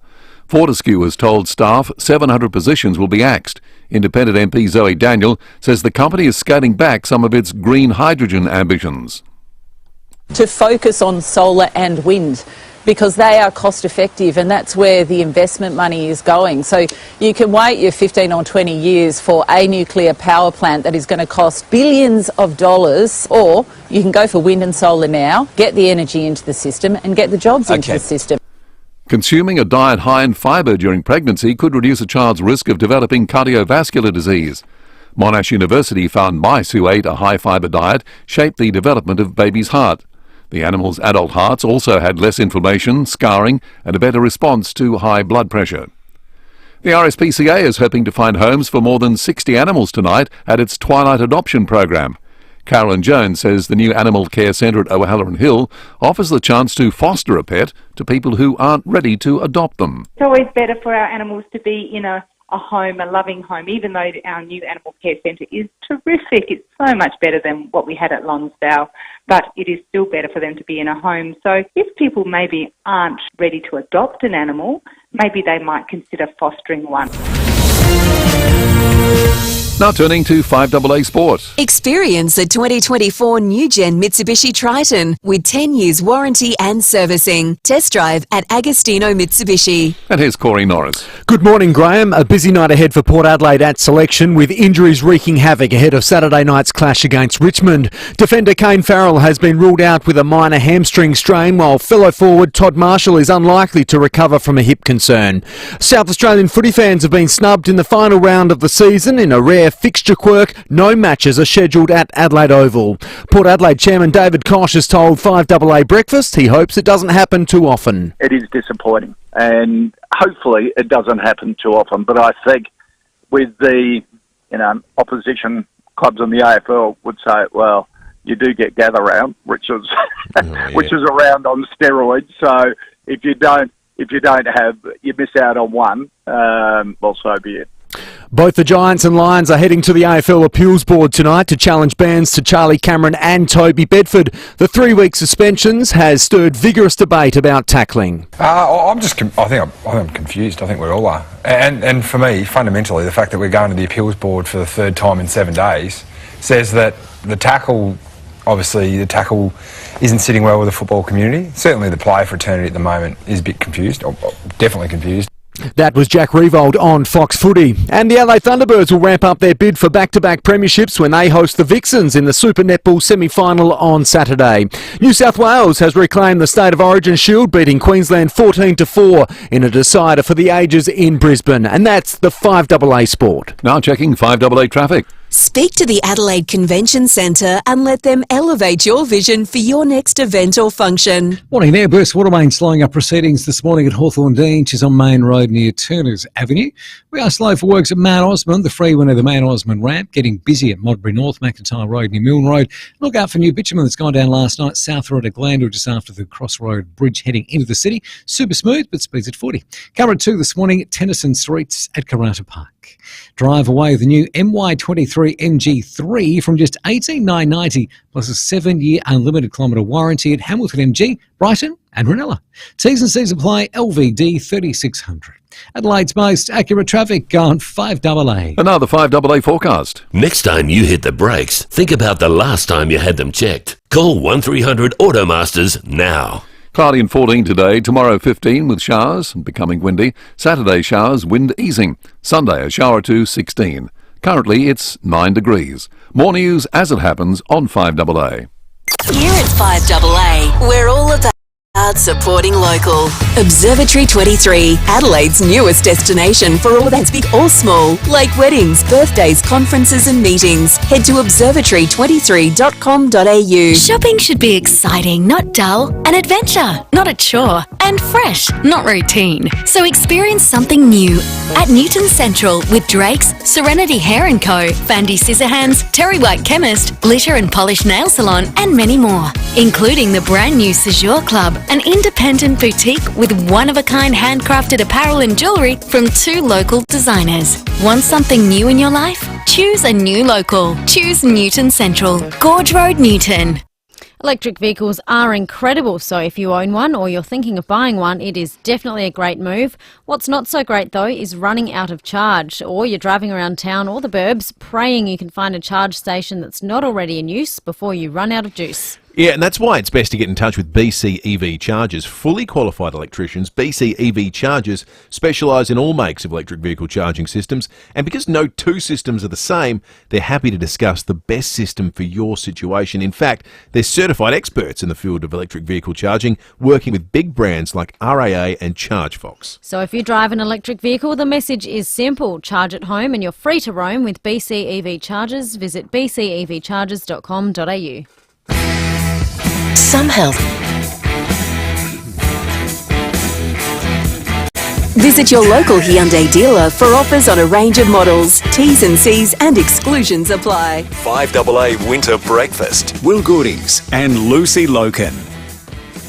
8:39 this Thursday, the 18th of July. We'd love your thoughts this morning, all on the Duttons text line, 0448 08 1395. A couple have come in on what Peter said about the huge population. Someone said, Peter for PM. I thought he might get some support.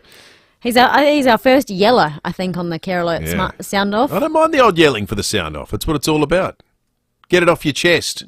I said the airwaves were his and he owned it. Yeah, Peter. He owned Peter it. took it to a new and an exciting place, I think. Make sure if you've got something you yell about, at least get a Care Alert smart dialer for your troubles each and every Thursday morning. Bit of a timeline before we have a chat with Rebecca Pickering, the CEO of the Civil Contractors Federation here in South Australia, on the CFMEU scandal and how it's played out in South Australia this week. The Premier asked the National Executive to suspend their affiliation with the construction division of the CFMEU following allegations of criminal activity and criminal association that were made by 9 newspapers and indeed 60 Minutes over the weekend. The way in which it affects South Australia, the Victorian branch of the union had taken over the South Australian branch. So by extension, when the federal government put the Victorian branch into administration on Monday, that meant the same for here in South Australia. What followed, though, has upset Rebecca Pickering and the civil contractors, because I'll read you a quote from the acting Premier, Susan Close, who says the connection between the branches means we can't pretend that this is just something that affects Victorians. Well, that's okay. But then have a listen to this quote. While there's no evidence of any nefarious activity here in South Australia, the Premier has already spoken to the Commissioner for Police to undertake investigations so that we can ensure that it's not come over the border to South Australia. Rebecca Pickering, CEO of the Civil Contractors Federation here in South Australia, has put out some thoughts on this morning. Rebecca, good morning to you. Good morning, Will. Good morning, Lucy. Thank you for having me. Now, you're saying this idea that there's no evidence that there's any wrongdoing here in South Australia is just plain wrong. 100%. You're spot on there. For the government and union to come out, not that a day, I think it was the Monday, coming out saying, there's nothing to see here. There's no issues in South Australia as far as they're aware, and there's no evidence to suggest that there's anything to be concerned about. That in itself is concerning. The industry here needs its voice to be heard. I'm aware, as Civil Contractors Federation CEO, of a number of illegal and inappropriate behaviours that have been playing out between CFMEU and the civil contractors specifically. And going as far as to actually put it in writing to CFMEU as early as May, with all the information that we were hearing from industry, requesting that they look into it and take it up on behalf of industry. What's an example of the sort of thing that you wrote to them about?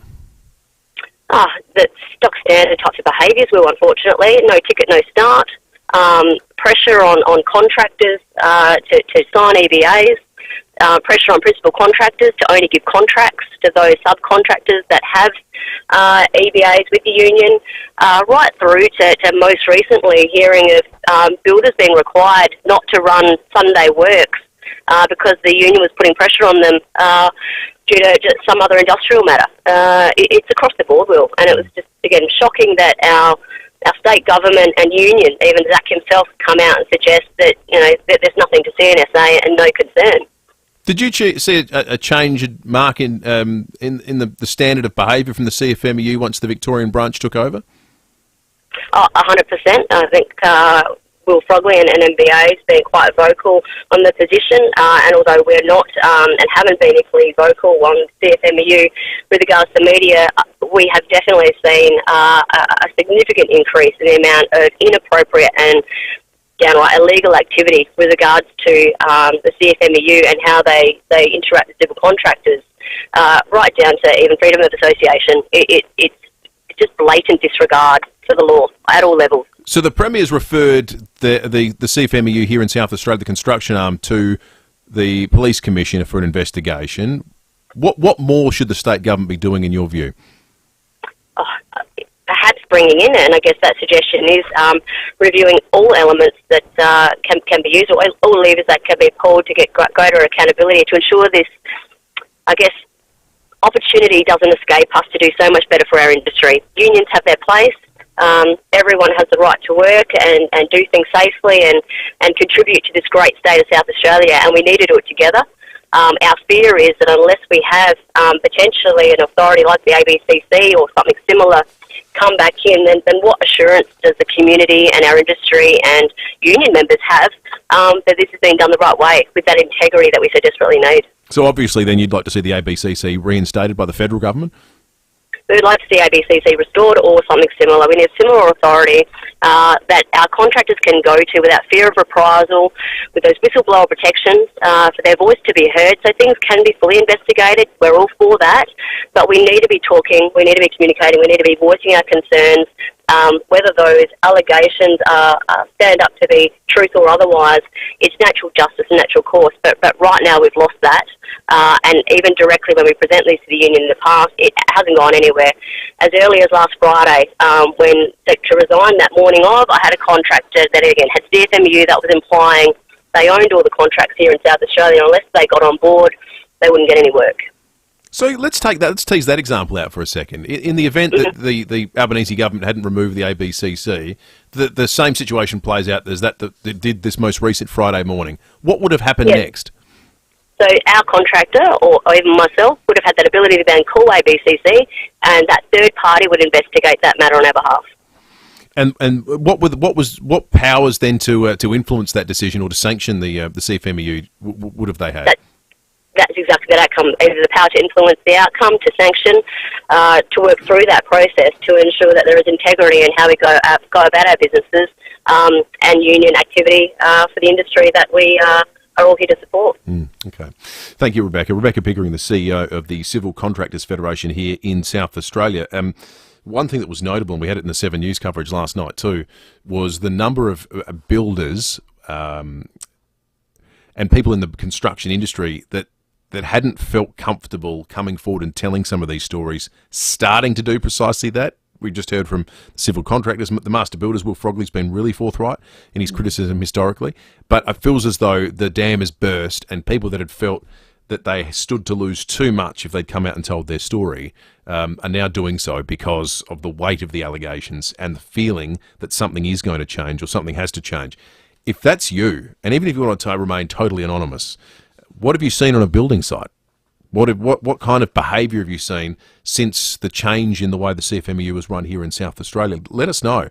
8223 There's no better story. There's no better witnesses than the people at the coalface. We'd love to hear from you. You can text us as well on the Duttons text line 0480 08 1395.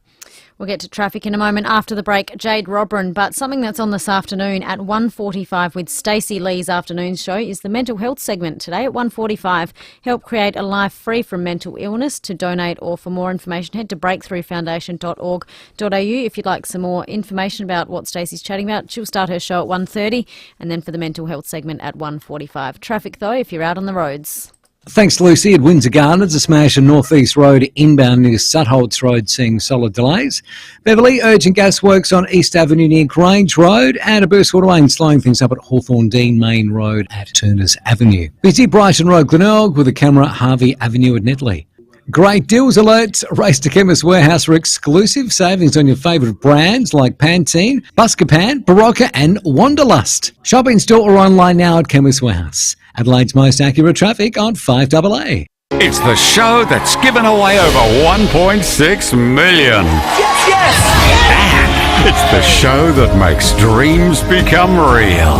Deal or No Deal, 6 o'clock weeknights on 10 and 10 Play. Working out what you can claim at tax time can be super confusing. Instead of missing out on money that's yours, just go with the experts at H&R Block and get more for sure. That's more help, more expertise, and more options. Did you know things like briefcases and handbags are claimable if you use them for work? This tax time, don't do it all yourself. Switch to H&R Block and get more with a maximum refund guarantee. H&R Block, more for sure. Book an appointment today at hrblock.com.au. Eliminate the middleman with JB Caravans. JB Caravans are a factory direct caravan dealership, and they're having their grand opening sale next week from Thursday to Sunday. Check out full off-road hybrids from $79,990 and Aussie-made touring vans from $74,990, as well as incredible deals on off-road vans, Iveco motorhomes and cash and carry gear. Don't miss JB Caravans grand opening sale, July 25 to 28, 11 to 37 Port Wakefield Road, Jepps Cross, or visit jbcaravans.com.au. Are you eagerly awaiting a relocation sale to stock up on four-wheel drive and camping gear? Great news! TJM Clovelly Park have just opened their doors at their new address, 115 Sheriffs Road, Ranella. They're still clearing out heaps of ex-display stock and everything must go. Get in quick and give the crew at TJM Nailsworth a call to find out what's up for grabs at both locations during their relocation sale on now.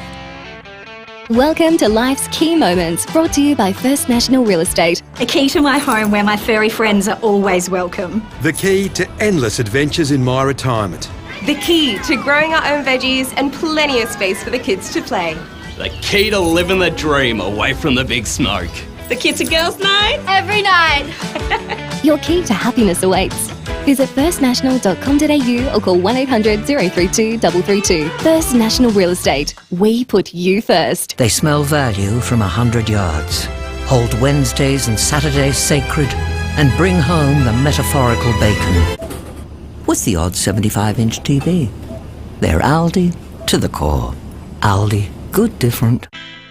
Visit your local Hyundai dealer for offers on a range of models. T's and C's and exclusions apply. 5AA Winter Breakfast. Will Goodings and Lucy Lokan. Jade Robin in a moment, but about an hour ago we revealed that Joe Biden's luck has gone from not bad to worse, but he's just having another bad run at the moment. He was set to speak at the Unidos US annual conference. However, he cancelled at the last minute. Been at many events, as we all know, and he just tested positive for COVID. Joe Biden has COVID. I've seen reports that he's had it twice before, so it's either his third or fourth time having COVID. It's just capped one of the most peculiar weeks in US political history, hasn't it? A week that started with speculation about whether Joe Biden would be pushed or would make it to the election in November, whether his health would hold up, whether his party support would hold up. And then there was an assassination attempt on the life of the presumptive nominee for the Republican Party, Donald Trump, and now we've got the pendulum swung back to Joe Biden with COVID. You just wouldn't read about it. It's extraordinary. Luce, just while we've been speaking, I've been sent some pictures, just in relation to our previous interview with Beck Pickering. There is a Victorian Police Crime Scene Services van right now out front of the headquarters of the CFMEU in Melbourne. Some pictures just coming through as we speak that would suggest that the investigation that's been called for by all quarters has begun in earnest this morning. So we may have some revelations or indeed some more detail to talk about in an official capacity very soon.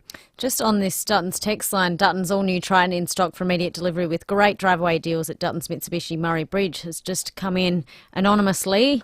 This person is an HR safety manager in the construction industry. That person says the CFMEU are using intimidation and falsely alleged safety concerns to enter sites. They have said that Safe Work SA will do as the union says if companies call Safe Work SA to mediate issues, and they're more powerful than guns if taken on by builders. Sort of the allegation that Rebecca Pickering was making that will be hopefully teased out over the course of this investigation. Dutton's also bring us Jade Robin out on the streets this morning. Good morning, Jade. Good morning, guys. Some good news for those of us who don't like going to the supermarket. Drake's this morning have announced that they're spreading their wings again.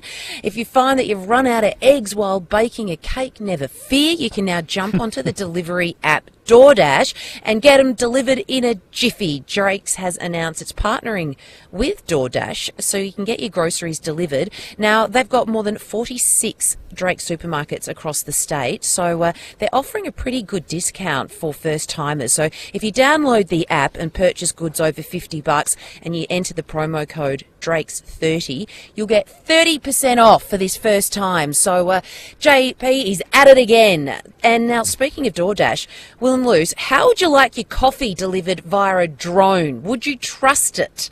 The service could be just around the corner. See, Melbourne's first drone delivery service, it launches today, and they can be the test dummy for us, I reckon. Customers are going to be able to get everything from their morning coffee to their favourite takeaway delivered. The delivery service DoorDash, they've teamed up with a drone delivery service. Now, they'll be able to travel 7 Ks at a speed of 110 kilometres per hour and be able to carry around 1 kilogram of goods. Now, I don't know about you guys. I'm not ready to live like the Jetsons just yet. It's too soon. And it's just another reason for us not to get off our backsides and just walk down to our local cafe to get our morning coffee. And then my mind started ticking over thinking, well, what if you're waiting for your takeaway on a Friday night, it's cold and rainy outside, but then what if the drone collides with, let's say, a bird? Or what if you live in an apartment? How does it know where to find you? I don't trust it. I'm not ready for this. I vote no. There are many questions, aren't there, Jade? Especially on a stormy night, something like branches and twigs and power lines. There's a lot of obstacles. Yes, too many variables for me, and I think we're a lazy bunch as it is. Let's just go old school. No to the DoorDash delivery via the drone. Kay has agreed with you there, Jade, on the Duttons text line. No drones. Can you imagine the noise? Yeah, I wonder how many coffee orders there are on an average, say, Saturday morning in Adelaide for people that don't want to get. Say it's all cold, wet sort of Saturday morning. How many drones would there be? How does it work in practice too? Because I know people that have bought drones in good faith and have bought them to take pictures of scenery or building sites or something. They work in an industry. Yeah, that's right. It's for something for their work. Real estate, for example. And they've gotten up and they've been really excited and they've used it the first time and they've suddenly received a call from the Aviation Authority here in Australia. They've said, hey, you're within X Ks of of the airport and you were at this height. That's a no-no. Do it again and you're in big trouble. I wonder how that works if suddenly the Uber driver's replaced by the drone. Let's get a snap poll. Jane's also texted no on the Duttons text line. Yes or no to the drone delivery? Let's hear from you quickly. 0448 08 1395, or you can jump on the phone pretty speedily. Do you want drone delivery? The issue I have is the cost. I mean, you can Uber Eats now and have a driver deliver it, whatever, but you might order a coffee, let's say it's a small for $4. That could bump you up to $10 for a small coffee just getting it delivered because you're too lazy to go out. Understandably, if you have COVID or you're sick or extenuating circumstances, but there's never been a moment where I thought, gee, I'm going to Uber Eats one coffee. So therefore, the delivery via drone still doesn't tempt me because you've got to pay for that delivery. Also, it's up in the air. Your coffee's going to get even colder. Jane in Plimpton Park's called in on COVID and coffee. Hello, Jane. Good morning. I have a group of people that we meet up with regularly. Last Wednesday there was about 12 or 13 of us, and out of that group, 7 of us have come down with COVID, but we are not blaming, we can't be blamed for Biden. He's not one of us. He doesn't come to your regular coffee catch-up, Jane? No, but it's unbelievable because, most of us are now on the antivirals, but it's unbelievable to think that out of us, I think there's 6 in the group and then a couple of extras like partners have got it as well. So it's it feels out like, there. I honestly, and maybe it's a bit like complaining about the rain during winter, I'm not sure, but it feels like at the moment, every second person you meet's crook with something. Be it COVID or be it the flu or RSV. Just feels like it's everywhere. I mean, there is some indication that it's out there a lot because have you seen now, and I bought one of these just the other day, you can get the COVID testing kits that now test for more than COVID. They test for RSV, they test for influenza A, they test for influenza B. Now, I can't imagine there's a marketplace for them in the absence of a lot of sick people out there at the moment. So it feels like everyone's crook and coming down with something, whether they test or not anymore. It's a lot going on out there. Stay safe, Jane. Stay well, you and your friends. Yes, we bid our audience farewell on this Thursday morning. We'll be back tomorrow. So with that, we'll give you a safety warning. Touch wood, no one else gets sick at the moment. There's a lot going around. Cold weather. Matthew Pantelis is up after 9 o'clock. And we'll be back tomorrow for Feedback Friday, Meet Tray Friday. Dan Houston from the Port Adelaide Footy Club. And we're heading to Canberra. We'll catch you then. Coming up on 5